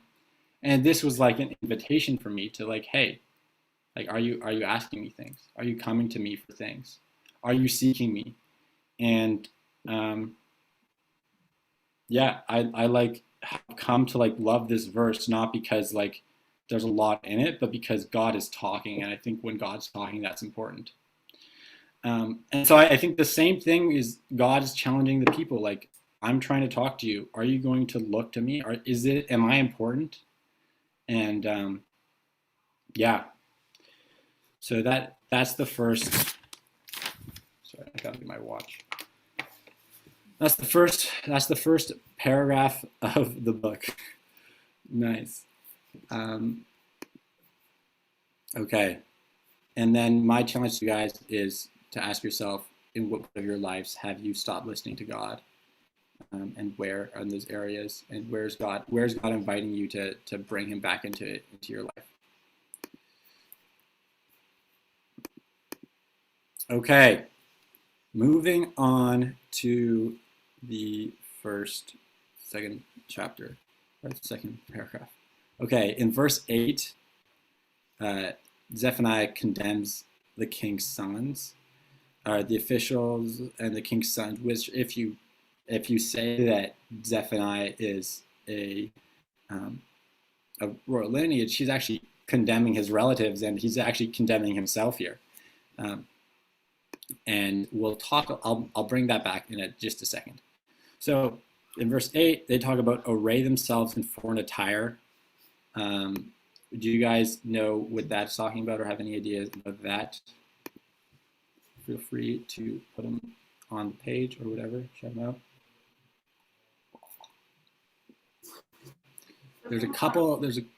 Go ahead, sorry. Does it have something to do with like the aspect of assimilation with like the other cultures?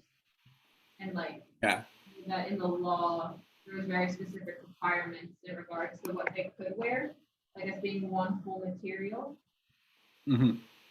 Yeah, that's great. That's perfect. So that's exactly what was happening. 2 kinds of material.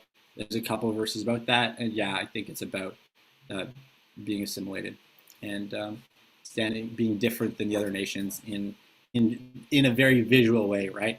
And it's even more visual than that, because they had these kind of these tassels that they had to tie in their clothes, and these blue tassels was a reminder of the covenant of the God that the Lord gave to them, and a covenant of how they were to live and how they were to serve God. And so here you have them kind of abandoning that and sort of looking to other nations for that.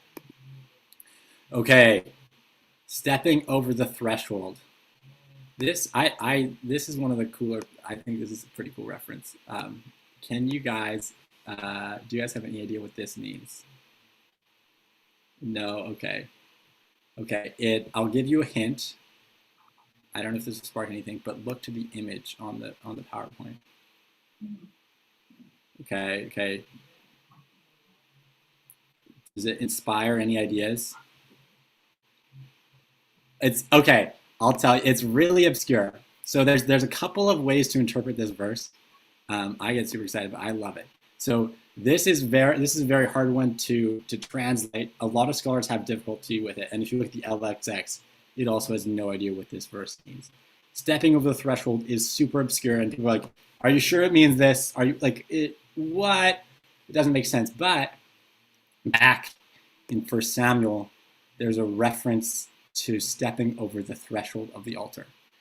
And it kind of goes back to the story of the Israelites versus the Philistines, where the Israelites are losing a battle, and they lose against the Philistines.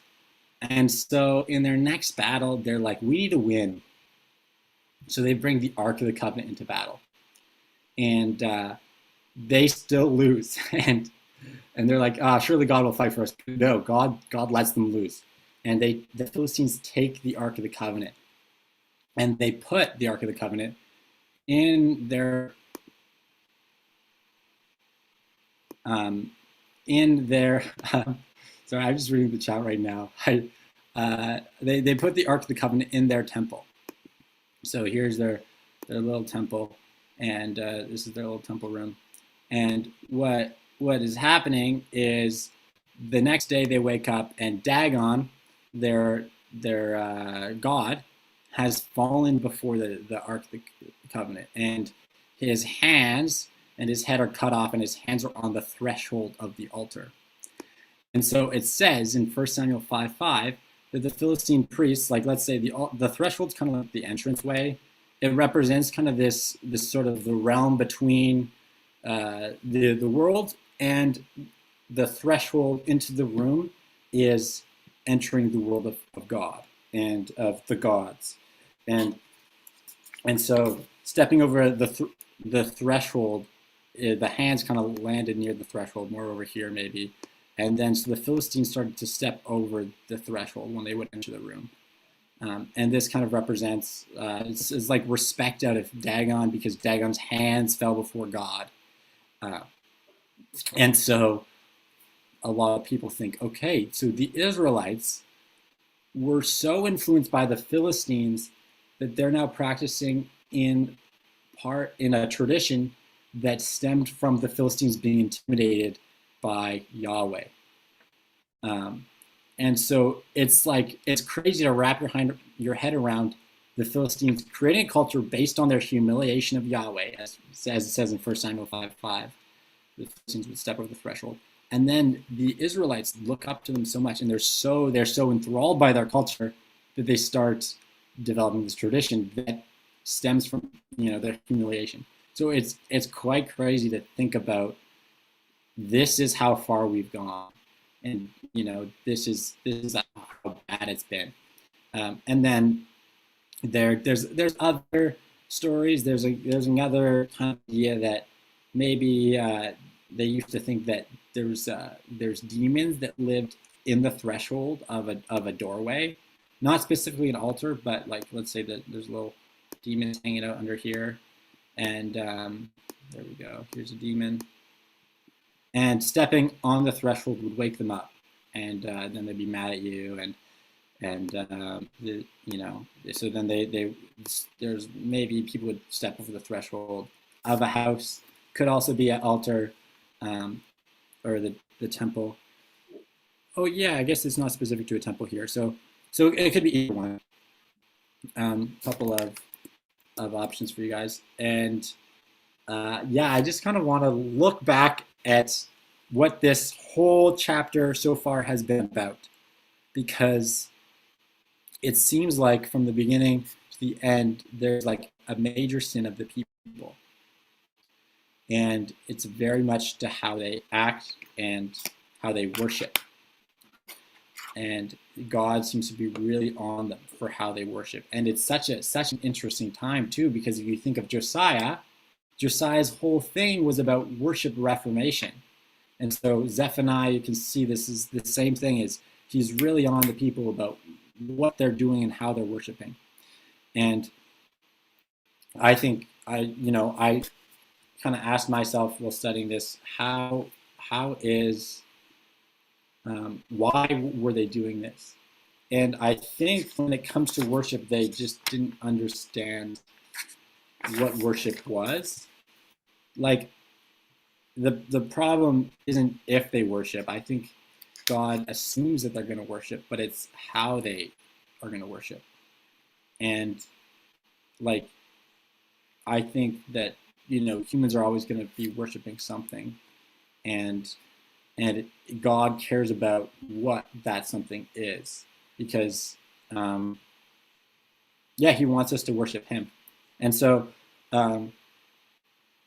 I think that the reason why they're worshiping these cultures is because they wanted to get something out of these cultures. So they looked at these cultures and they're like, oh, these, you know, they're offering grain to Baal because Baal will like bless their fields or whatever, or they're swearing to Molech because Molech promises more rain, you know, things like that. So they want to get something from worship.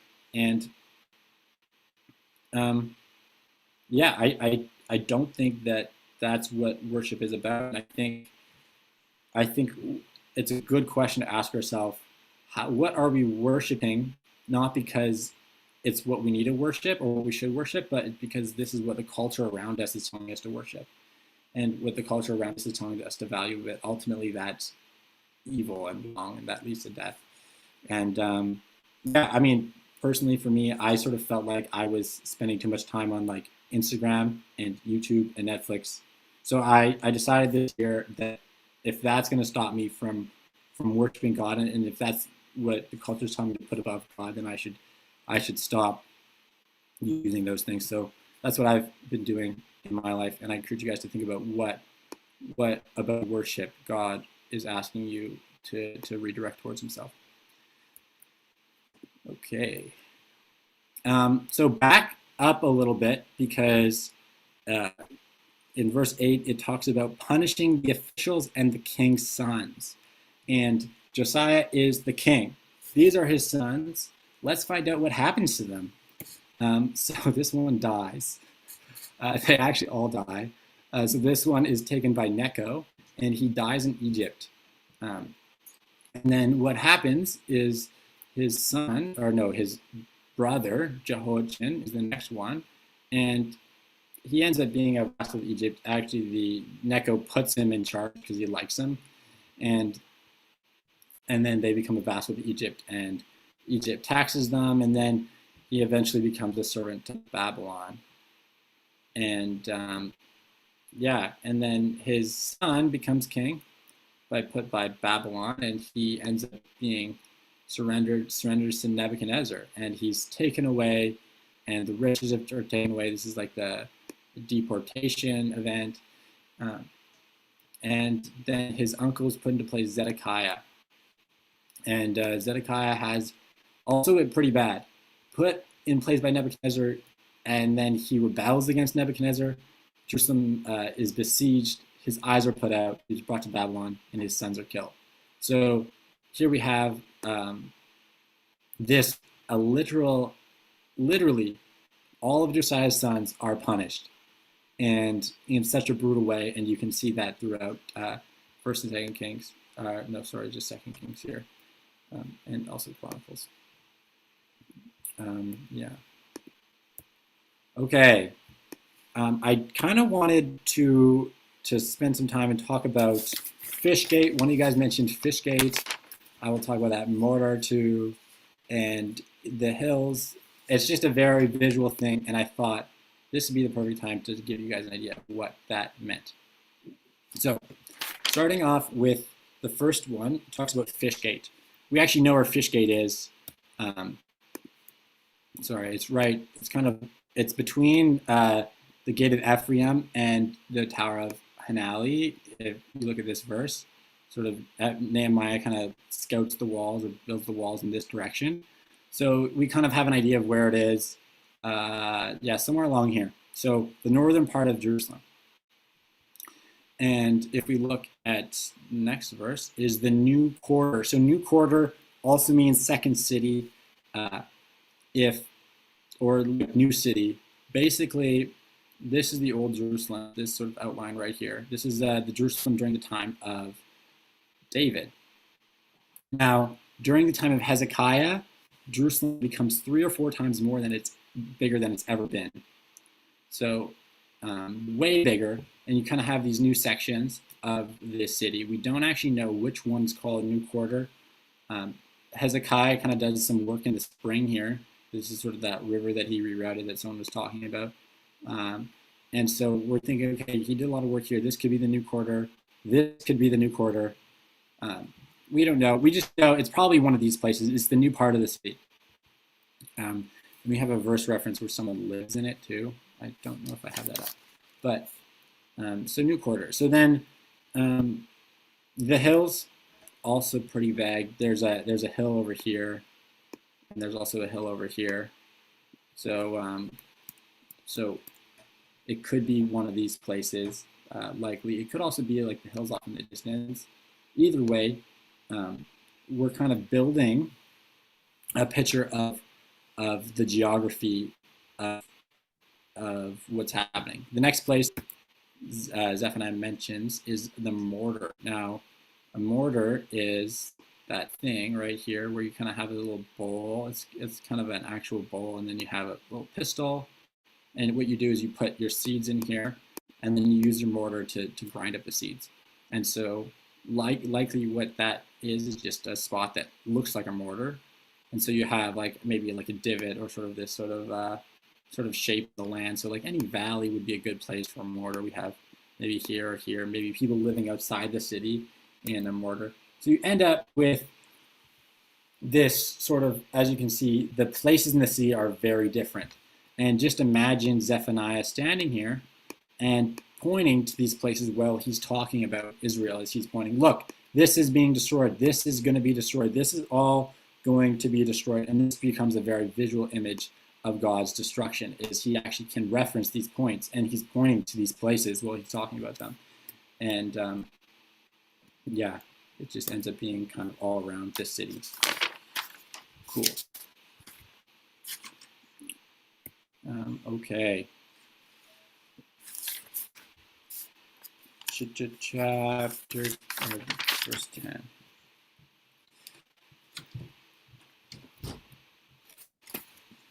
So there's one verse that you guys mentioned, complacent. I'm going to talk about it too, because it does, if you look at your ESV, it should have a little number beside it. It doesn't mean complacent. It means thickening on the dregs of their wine.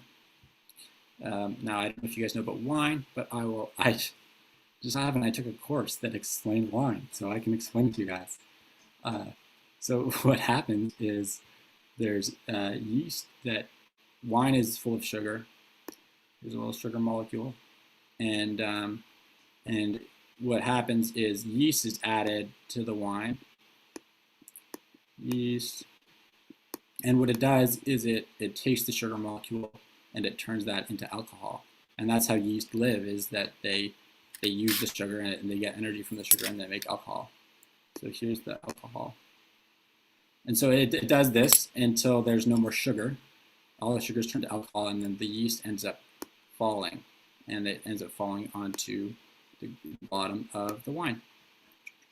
And so it creates these things called dregs, and it's basically just kind of this solid thing at the bottom of your wine.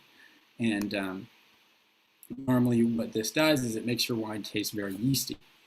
And it creates dregs. And this often people, I mean, if you like the taste of yeast, you'll like this, but a lot of people hate it and they think it ruins the yeast. So what you do is you take your wine and you pour it into a new wine. And hopefully the yeast kind of stays at the bottom as you pour, because you're turning it sideways. And so then you can do that again a couple more times, and you really get that yeast to go down and sort of get all of that off. And what you end up doing is creating without dregs. And this is good wine.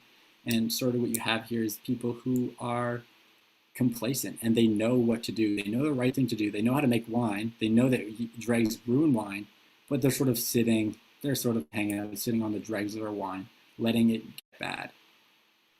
So that's like a really visual word for the word complacent, and I thought that might help a little bit. Okay. So at verse 12, we have God be super sort of, or sorry, this attack on the people being like, these people don't think that God is going to do good or evil. They're just going to sort of to live. And I think, and then you end up getting right after this all the way down is God showing the people that he will act in their lives. And their lack of understanding that God is sovereign is going to force God to show his sovereignty over the rest of the chapter. So yeah, I guess my question for you guys is where do you deny that God is actually do you have a question, Amaris? Are you waving? Sorry.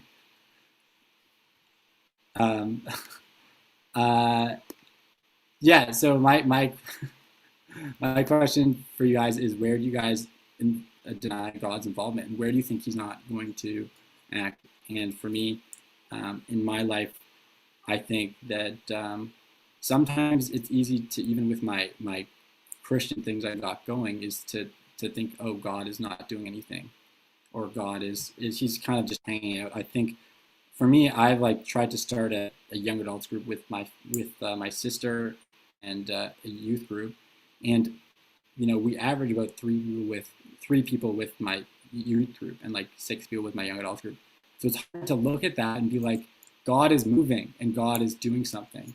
But I think it's such a it's a sin to deny that God is involved in those places in my life, and I think he's involved in aspects of your life too that are important to acknowledge, and I think not acknowledging them is going to make God have to prove that he is there, even if it's hard. Yeah. Okay. Zephaniah's second funnel. Yeah, let's do that now. So, yeah, let's take some time. Start where we stopped off. So that was about, you guys got to like verse 13. And we'll see if we can see Zephaniah doing some funneling. And sort of starting really vague, we can see in verse 18, in verse 17, yeah, mankind, great. Exactly what I was going to say. Mankind, you guys are already on it. The blind.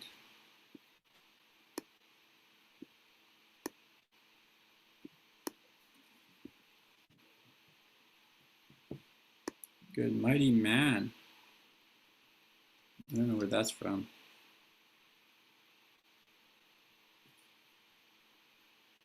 All the inhabitants of the earth. Yeah, perfect. That's at the top right there. Shameless nation.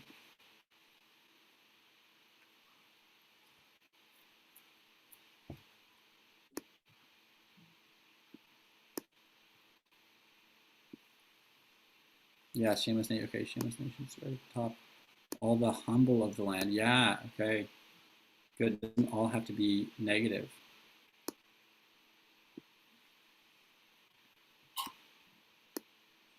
Got that twice. All of the earth. Is that at the top? Yeah. Ashdod's people. Yeah, so we get to even, you guys can go into the specific, oh, you guys are doing it perfect. The specific cities that he's talking about and who he's talking about.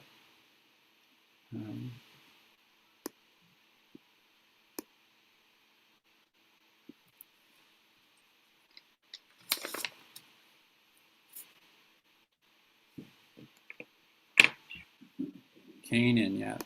Good, seacoast. Ooh, remnant of Judah. So then he turns back to the people. Moab.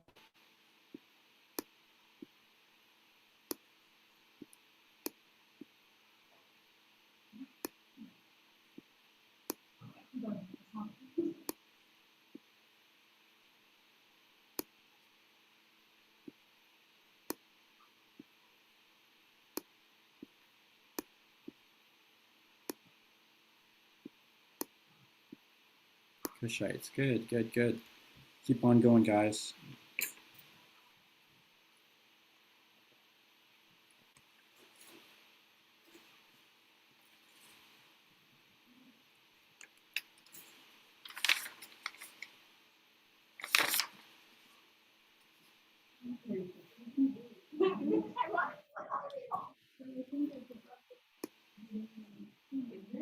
Shepherds, okay.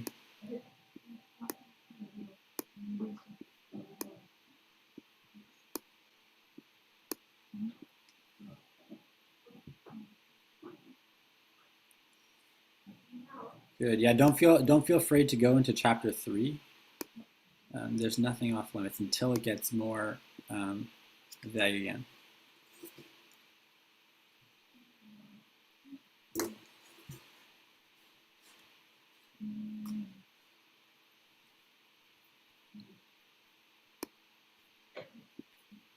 Nineveh, good. The defiled across the earth. Yes, okay, great.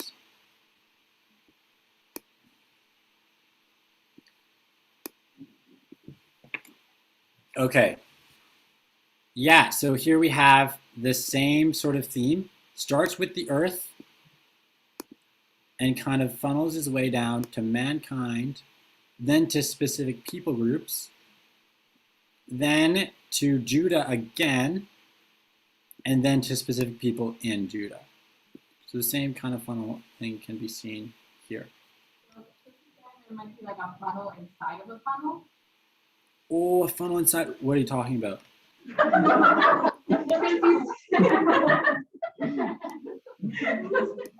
talks about a ton of different people groups, and it's specifically do that. And Yeah. Okay. So yeah. So within each people group, there's another funnel. Is that what you're saying? well, I don't know if it's Okay. Yeah. That's really cool. I actually haven't seen that. That's really cool.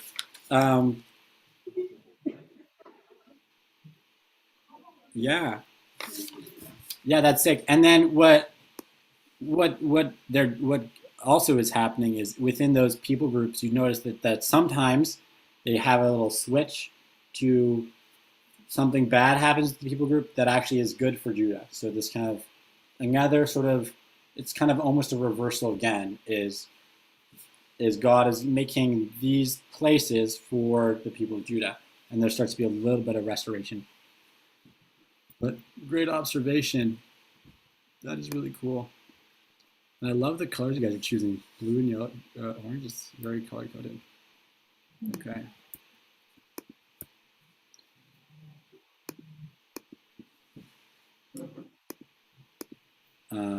Chapter, we're still in 1. Okay, but there's not a whole lot I want to say about this. What I do kind of want to point out is a couple of cool things. Is a huge similarity between these two verses. I'm not going to read it out right now, but you guys can look that up. Oh, my mom's bringing me tea. Thanks, Mom. Perfect. More tea. No, that's fine. Yeah. Okay, so yeah, we have this verse in Joel. We have, okay, in verse 15, it says, a day of trouble and ruin. If you look at the Hebrew word, this is the phrase. I don't know how to speak Hebrew. I'm not going to pronounce it, but if you notice, what's happening is the word yom here is very similar to or this word so is similar to so, and is the same as and so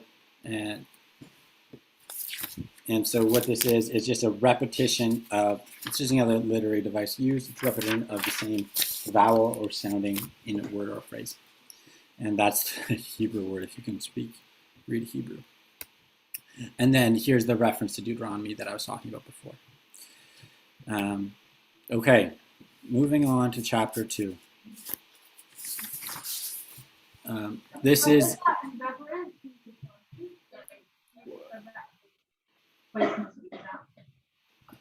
Sorry, I didn't hear that. Could you go back a slide? Oh, yeah, absolutely. You got it? Yep. Nice. Okay.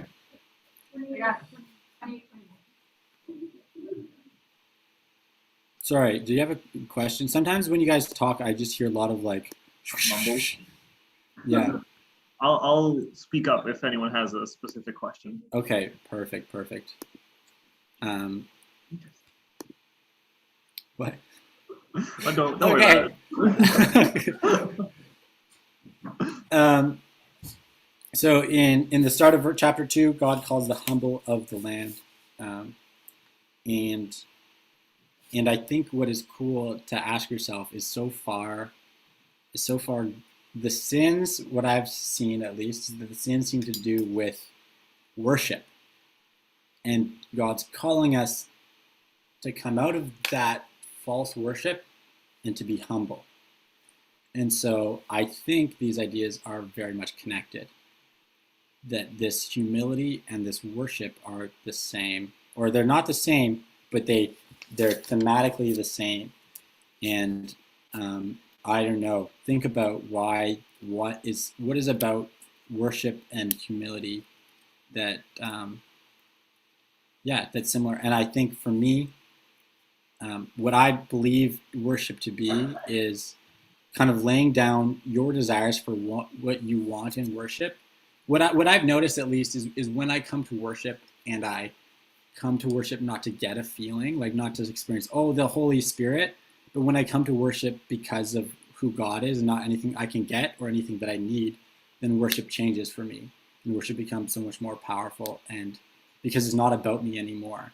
And I'm just wondering, like, maybe that is part of what humility has to do with worship, is coming to God, being like, I don't want anything for myself. This is not about me. This is about you. Perhaps you may be hidden. I don't know if you guys remember Zephaniah's name meaning is Yahweh hides. And so we have Zephaniah saying, okay, maybe this could happen to you. It's part of who I am. God's going to hide me, maybe. Or some people think that his name means that because he was hidden from Manasseh. But I think it's cool that he kind of leaves this in about being hidden from God. And it kind of brings that imagery of God's going to come, and he's going on the day of the Lord, and he's going to reveal, with kind of the day brings the light, right?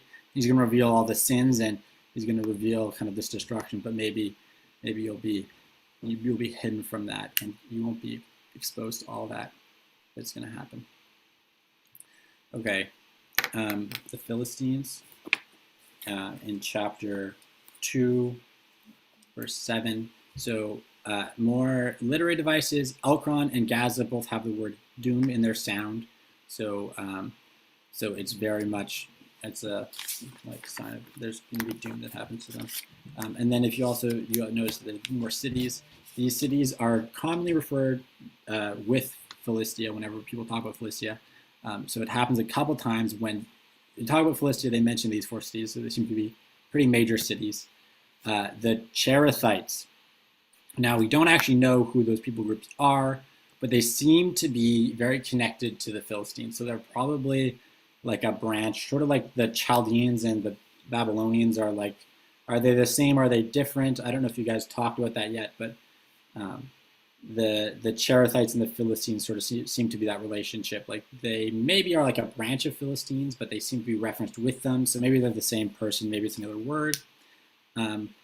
David's bodyguards were Cherethites. Fun fact. So why would David choose bodyguards that are David hated? Like his main enemy was a Philistine. So that doesn't entirely make sense, but they seem to be connected nonetheless. And the word meadows, that's a funny word because in every translation of the Bible that I looked at, it translates differently. And they're like not even similar. But I think essentially what is happening is people think, we have no idea what that word means. We have actually no idea. It could mean anything. Could mean like cottages to wells to meadows. But it seems to be something that provides protection and provides. I mean, you just look at the verse and sort of think, what would this be about? And you probably have about as good a guess as anyone else.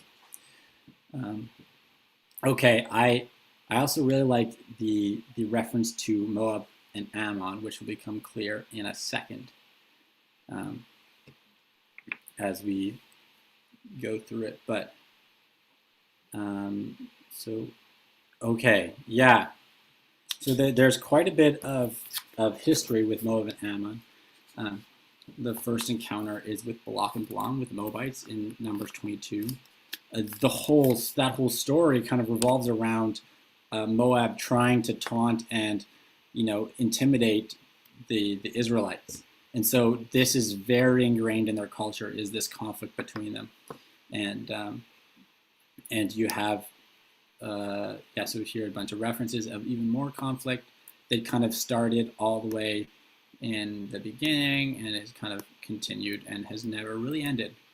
Ammon is kind of the same thing. Again, Judges, Samuel, Nehemiah, sort of the same conflict has happened between them. So they kind of hate each other. Okay, so were you guys able to pick up on what the irony of this whole story of Moab and Ammon? Do you guys know why this is such? Okay, no. So this brings us back to Sodom and Gomorrah. Now, if you remember this story, God basically is like, I'm destroying this city, but he sends angels to the city. Lot is there. Lot meets the angels, welcomes them into his home. They're like, awesome. Like, I'm gonna save you. The people of the city, they try to rape the angels. Lot doesn't let them. And then the angel says, escape. And so they escape. But while they escape, Lot's wife turns to salt, which is important because now Lot is left with his two daughters. And they go and they live in the hills. And God tells them, okay, you can live in the city, but they decide to live in the hills because they're too scared. Now, this is where it gets interesting because the two daughters, they are like, Lot's going to die and his generation's going to end and this is going to be it. This is going to be it for him. So what they do is they get Lot drunk. And they get him drunk, and so then they can sleep with him. And so both the daughters end up sleeping with Lot. And their sons end up becoming Moab and Ammon. And so you have the whole thing's so ironic because the only people that were saved from Sodom and Gomorrah end up becoming Moab and Ammon, that will again serve the same fate as what they were saved from earlier. It's just kind of like now it's extended a couple hundred years later. So I don't know, I think that's crazy, just a reference there to what is happening. And yeah, it keeps on coming back. You can never get away from references to Sodom and Gomorrah. Okay, I just said that. Okay. Cush. So what is interesting is the small little reference to Cush it's only one verse long. And normally when you see oracle, I don't know if you guys have encountered a lot of oracles against the nations. I think it happened in Isaiah, and it will happen again a couple times. Zephaniah is it's kind of the only minor prophet that's actually organized like a major prophet. So it has these like oracles against the nations that the major prophets have. But we get to Cush, and Cush is mentioned and not Egypt, which I don't know if any of you guys caught, but it's kind of a random thing. Cush also is Ethiopia. So whenever they mention Ethiopia, Cush, Ethiopia are the same word. So why Cush? Now, I don't know. The reason for this is probably because Ethiopia, ancient Near Eastern Ethiopia was right here. So Egypt, when you think of Ethiopia, you probably think of like a country down here because it's way more further south now. But before it bordered Egypt. And actually, I kind of have this sphinx here because this is a sphinx found in Kush, or in ancient Near Eastern Kush. So they were very similar cultures in many ways. Actually, the Kushites end up finding their way into the Egyptian household, into the palace and things like that. And they're pretty evident in their culture. And actually, a couple of years before this story took place, the Kushites conquered Egypt. And so they held Egypt for about 100 years, which explains why that happens. And then Nebuchadnezzar ends up taking Cush, and they fall later on. And yeah, so if you're curious about the Sphinx, then that's where it's from, and is exactly is around during the time of writing that the Sphinx was here. Okay, Assyria. Now, it talks about Assyria for quite some time, especially Nineveh, and it's because Nineveh was of utmost importance. It was the most important city in the world at that time. Zephaniah sort of completes his 360. Before, he was talking about the 360 of Jerusalem, as we had like the wall and the quarters and the mortar. Now he's talking about a bigger 360, so he's still visual. He kind of just went over the Philistines here. He went to the west, yeah, and then he went to Moab and Ammon, and then he went south Ethiopia. And now he's ending with north. So he's still doing that same pointing thing, pointing to all these different directions. And he finishes with Assyria before pointing down to himself. So he points to the end of Nineveh, which happens in 1612, but Nineveh kind of became the capital, I think, during Sennacherib's time. So around 406 BC, Sennacherib ends up moving to Nineveh. And he has this, I don't know if I have it here, but he has this one quote about how he's really concerned about how the roads need to be long, like wide enough. So he like makes the houses, he like trims the houses down and then puts sticks there. And so then if you cross the sticks with your house, if you like encroach onto those sticks, then you're going to be beheaded. So this is the population of Nineveh, twice as many as Babylon at the time, and one of the largest settlements in the world. This thing was massive. And so no wonder they had so much pride, is because of just how big they were. And they had this massive library. They had what is considered to be the original Hanging Gardens of Babylon in Nineveh. And yeah, Sennacherib made an incredible palace, biggest ever at that time. And have you guys been to the British Museum? Okay, so in the British Museum, there's sort of these massive walls, and that's excavated from Nineveh, I believe. They have they had like these things guarding, these lions guarding the temple, and they're 30,000 pounds. Or I have the tons version for the Americans, or no, whoever uses tons, I don't know. So yeah, these massive. Okay, 30 tons. Oh, sorry, 30,000 kilos, 30 tons. And you had 18 canals bringing water to Nineveh. So even the idea that Nineveh will become dry as a desert is completely ridiculous. Because you have, look at this, these massive canals coming through the city, and then you have this we excavated, 65 kilometers away, these massive, what are they called? Canals that was over 65 kilometers away. Oh, no, an aqueduct. Sorry, an aqueduct for over 65 kilometers just to bring water, these massive things. And so, yeah. And, okay, you have these verses that are very similar to other ones we've seen in the Bible of Nineveh, of Assyria being so prideful of I am and there's no one else. And this idea that you're so prideful and this knowledge is bringing you pride is, I think, a real problem in this world is we think that we have the right answer when we don't, and we think we know everything when we end up being completely ridiculed. And the interesting thing about Assyria is, even though how massive and how dominant it was 200 years ago, no one believed it existed. They actually didn't believe the Bible because they thought there was no way Assyria could have existed. And it was only there's a Greek philosopher who in the 19th as early as 120 AD, this guy named Lucian, he noted that there was no trace of Nineveh. He said, Nineveh has perished. No trace of it remains. No one can say where it existed. So a couple hundred years later, Jerusalem has long survived, or the Jews have long survived this, and Nineveh is completely gone. There's no evidence 600 years after it existed.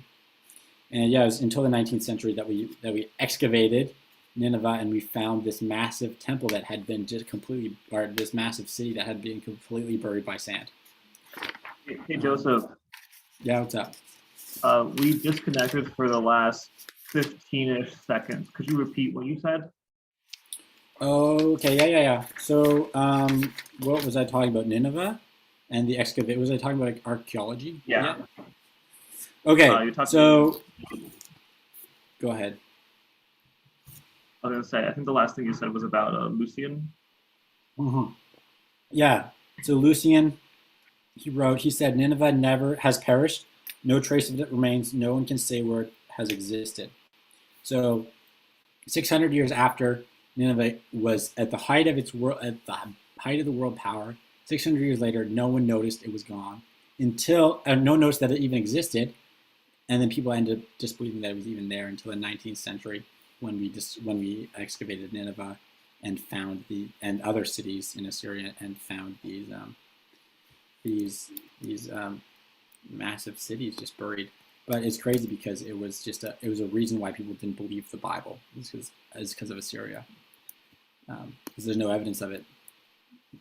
So then he finishes his circle and he ends up pointing to the ground himself, and this is where he spends most of his time talking about Jerusalem. And Jerusalem will be the city that's judged, and then he talks about the Arabian wolves. So I have I'll show you the video, but I have a video of these wolves and them just feasting. And hopefully, I know sometimes Zoom kind of is bad with videos, but we'll try it. And they kind of have this feast or famine diet, so they can go, again, biology. They kind of can go a couple days without eating, and then they can just suddenly gorge themselves and eat like 20 pounds of meat in a day. But typically they'll eat about 10 pounds. And so they sort of have this thing where they don't eat, and then when they do eat, they eat a lot. And so you have this kind of a comparison to the people of we don't eat. And then when we do finally get something, we just destroy it and we just take everything for what it is. And so the officials and the judges, they're completely just, whenever they get something, they just abuse it. Okay, yeah, I'll pull up the video quickly because I think it's fun. Can you guys see that? We'll see. Oh, this is the 3-minute version. No.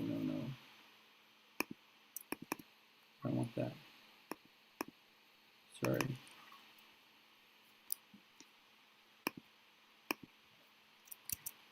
One momento.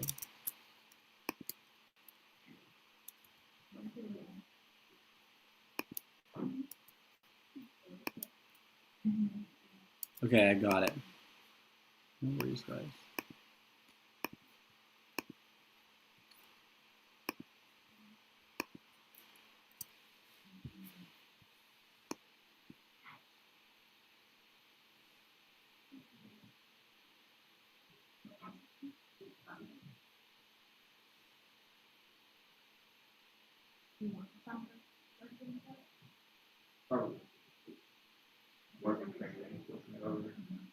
Joseph, do you want the audio as well? It's fine. Okay, cool.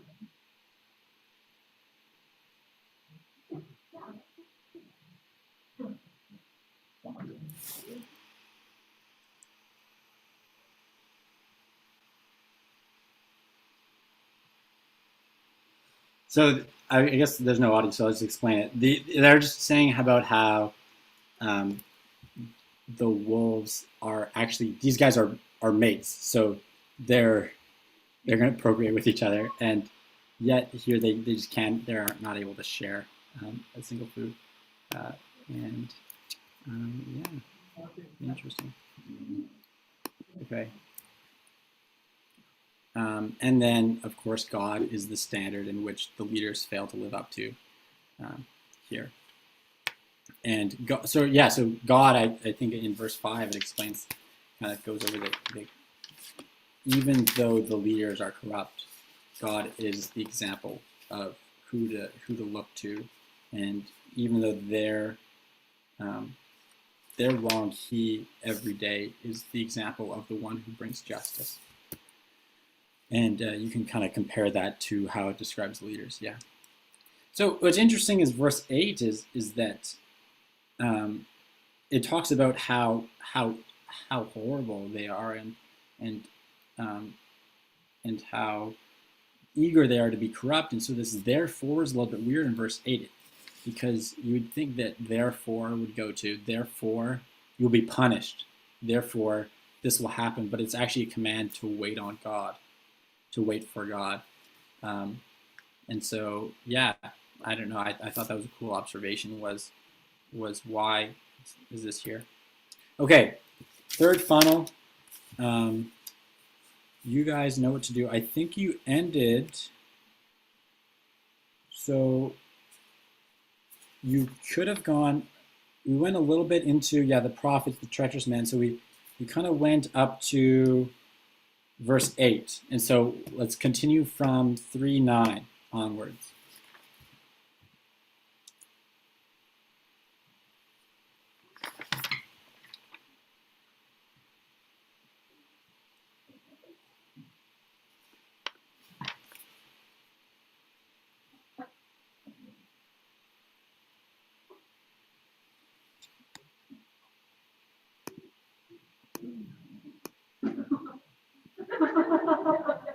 The peoples, all of them. Okay, yeah. Checks out. That's what the scripture says. All my worshipers, nice.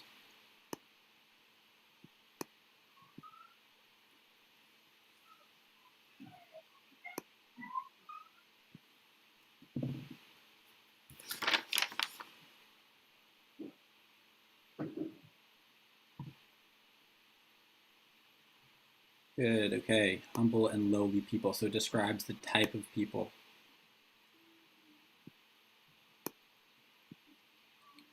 Those left in Israel. Yeah, so the remnant, yeah.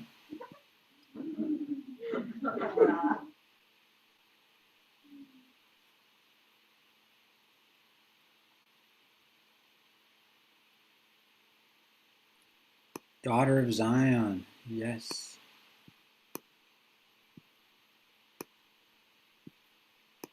Israel. Good. King of Israel, Yahweh. Your enemies.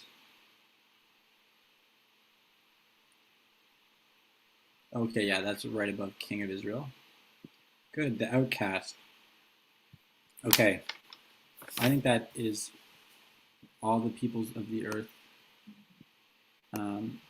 Your oppressors, the lame. Nice. Those who mourn. Yeah, so even just specific, like this is what the people do, is how is the people I'm going to save. So he starts again, all the people, and then he goes to the type of people, what they do, what they like, their actions. Good. Okay. I'm pretty satisfied with that. You guys did good work.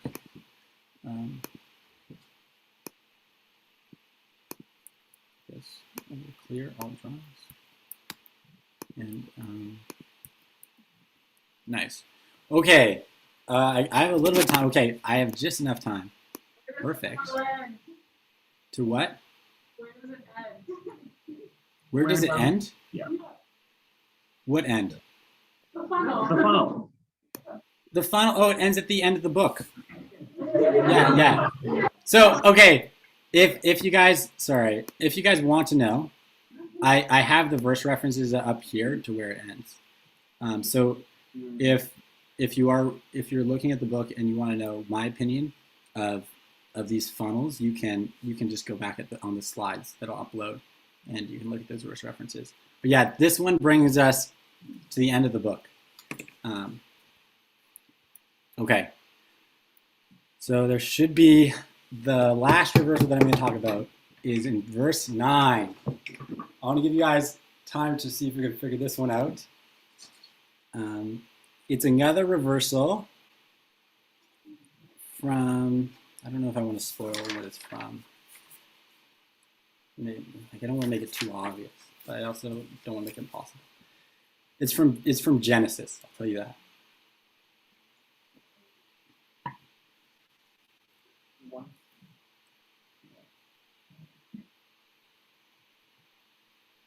So I'll read it for you guys if you don't have your Bibles. Verse 9, from that time I will change the speech of the people to a pure speech, that all of them may call upon the name of the Lord and serve him with one accord. And then I guess verse 10 is 2. From beyond the rivers of Cush, my worshippers, the daughter of my dispersed ones, shall bring my offering.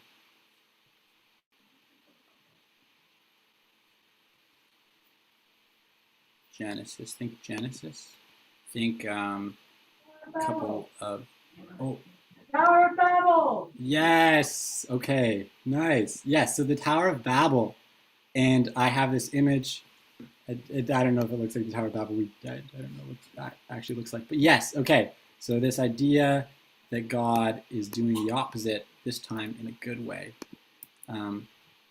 So in the Tower of Babel, quick recap, they decided they're going to build a name for themselves and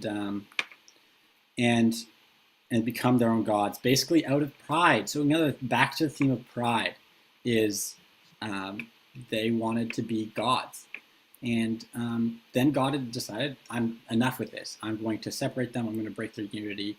And he gives them their own language. And so he separates the world by splitting up their languages. And he now is going to be doing the opposite. And he's going to unite them into the one language. And for the opposite reason as pride, since, as I kind of went over before, humility is connected to worship. So he's going to bring them together to worship in humility, which he talks about in this last chapter, is worship and humility, and how that is going to be the theme of this new people. So the word dispersed is used, and it's used in verse 9. I'm going to bring back my dispersed ones. And in Genesis, this exact word was used to describe the people who he separated. Was he dispersed them, and now he's bringing the dispersed back together. So the same word is used to describe them. And then the rivers of Cush being the furthest point of the ancient Near Eastern world at this time. There's nothing beyond Cush that is ever talked about in the Bible. And so this sort of the furthest reaches of the world, they're coming together to worship me. Yahweh is doing the opposite thing again. This whole book is about God doing the opposite of what he did earlier. And interestingly enough, the same phrase, call upon the name of the Lord, the exact same phrase only ever appears in Genesis 4, before the Tower of Babel, when Enosh began, at the time the people began to call upon the name of the Lord. So again, God is bringing them back to what was once a thing and what was once holy. So one accord literally translates to serve with one shoulder, and what that likely refers to is when you have a yoke, and there's two people with one yoke. You're doing it with one shoulder together. You're combining your shoulders together to one shoulder.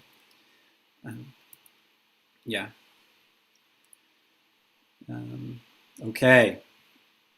I think we're nearing the end. This is actually what Mount Zion will look like in the future when God restores it. So, accurate picture. But basically now that they are purified, they can receive the Deuteronomic blessing. So they can receive the blessings that that are promised in Deuteronomy, but never end up, or they don't end up seeing after Josiah discovers them until a while later. But now you see all these good things happening to them because of God bringing them with pure speech and in humility.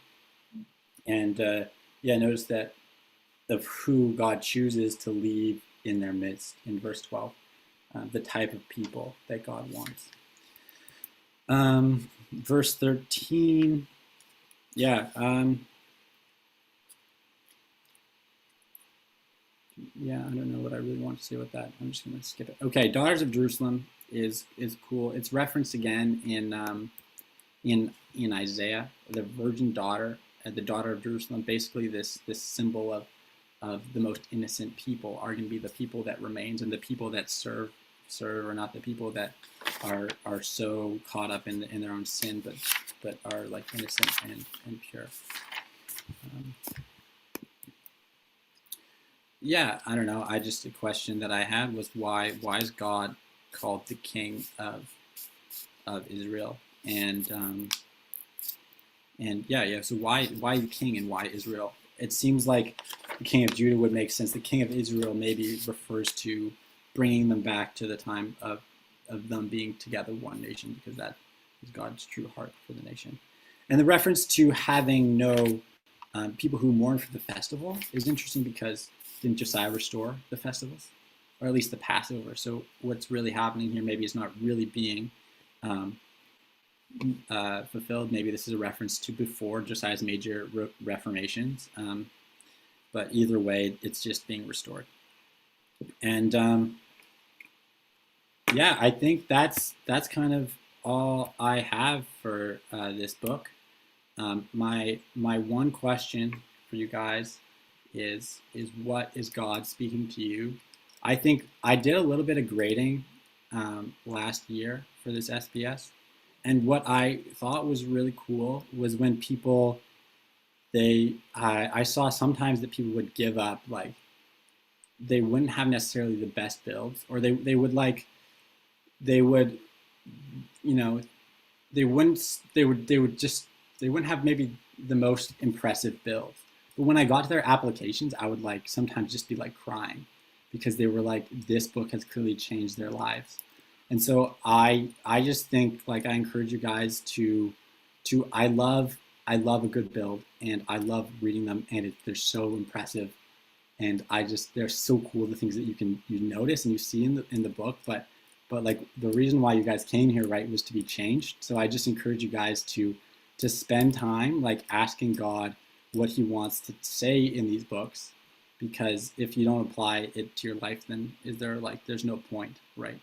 If you can't apply anything like this to your life, then you're wasting your time here. And so yeah, spend time in your application, and yeah, I just encourage that, because I think it's so cool when you get that. But yeah, that's the end of my teaching. I'm just going to pray that over you guys, and then I'll hand it over to the staff. Yeah, God, I just pray for revelation of who you are, God, and a revelation of what it means to worship you, and a revelation of what it means to be humbled before you. God, I pray that you bring revelation to these students, Jesus. God, I pray that you bring your life, and you speak your word into these students, and you show them, God, what I couldn't show them, and you show them who you are and what you have for them here, and how you want them to grow in you. In Jesus' name, amen. Cool. Thanks, guys.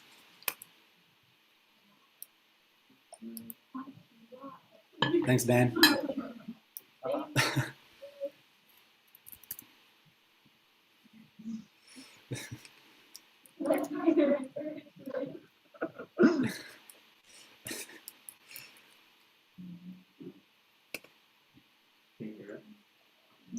Yeah.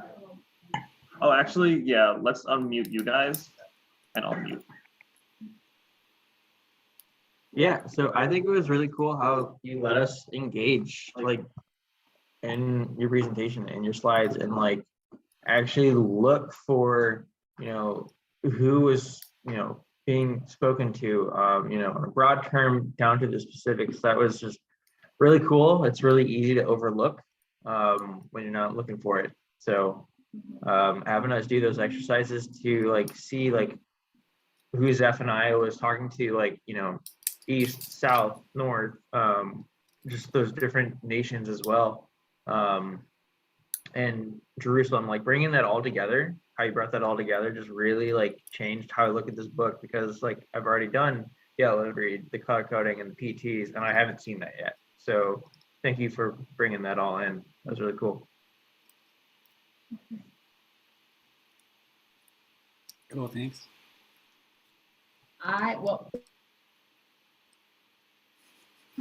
No, you mute now. Okay. I really just appreciated how much, I don't know how to say this, but so I remember at the beginning when you asked us, like, what do we thought of the book? And I was like, it's just another prophet. Like, that's kind of where I was at. Like, I know there's like specific things with every single prophet, but I really think you did a really great job yourself, I think, showing your excitement about Zephaniah, which then helped us to get excited about it. And just there's so much in it that I was like, I never even realized like small like prophets aren't structured in the same like orientation as like the big books in regards to like the other nations, and how Zephaniah is, and just like the funnels and like all the tidbits about like the looking back at Genesis. I was like, whoa, this is actually a super dope prophetic book. So you changed my mind. I love it.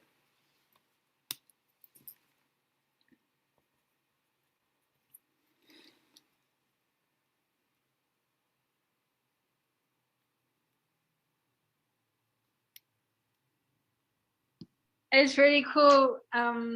Yeah, seeing you teach, Joseph, like having watched you go through SBS and now get to like, yeah, receive some of the fruit of that. And I feel like you're a really natural teacher. Yeah, like using a variety of styles and like, yeah, you equipped us well. So thank you so much.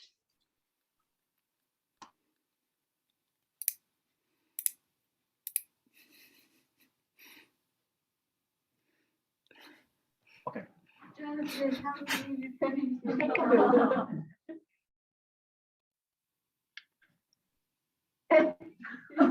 Wait, sorry, I missed that.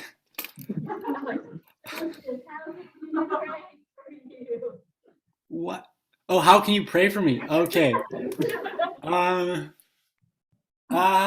Yeah, I don't know. I think, honestly, I'd love prayer for whatever the Lord leads you. Just like listen to the Spirit.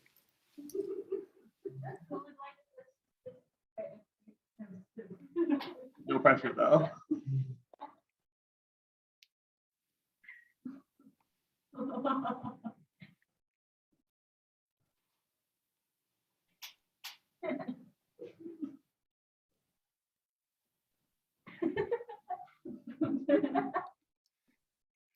Pray. Nice.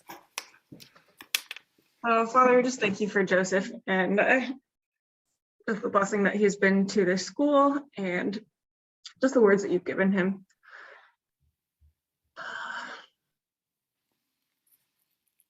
Yeah, Father, I just pray for patience for him in this time. I feel like there's things that you've called him to, or things that he's waiting on an answer for. So I just ask that in this time, in this season, whatever that looks like, that you'd help him to wait well. I just trust that there's a timing and an order of things that are trying to unfold in his life. And I'm reminded of Daniel, how he cried out for help, and the Lord had already sent something to happen, but it was delayed 3 days. And so I'm just praying for contentment in his heart as he is waiting on the Lord, that he would use this time well to prepare himself and remain in step with you as whatever is supposed to come next unfolds. Yeah, and we just ask for vision and insight, things that can help him to carry on and hold on as you prepare those things for him and prepare the way, that you would just be really present with him, that he would feel your feel a closeness and a nearness to you in this time. So we praise you and thank you for what you've already done in his life, what you're doing right now, and what you will do in the future for him. In Jesus' name, amen. Amen. Awesome. Thanks for that. Yeah, that's super good. I think yeah, just in my yeah, there's a lot of things that I'm like excited for right now, but like aren't happening yet. So yeah, I think that was super good. Thanks for that.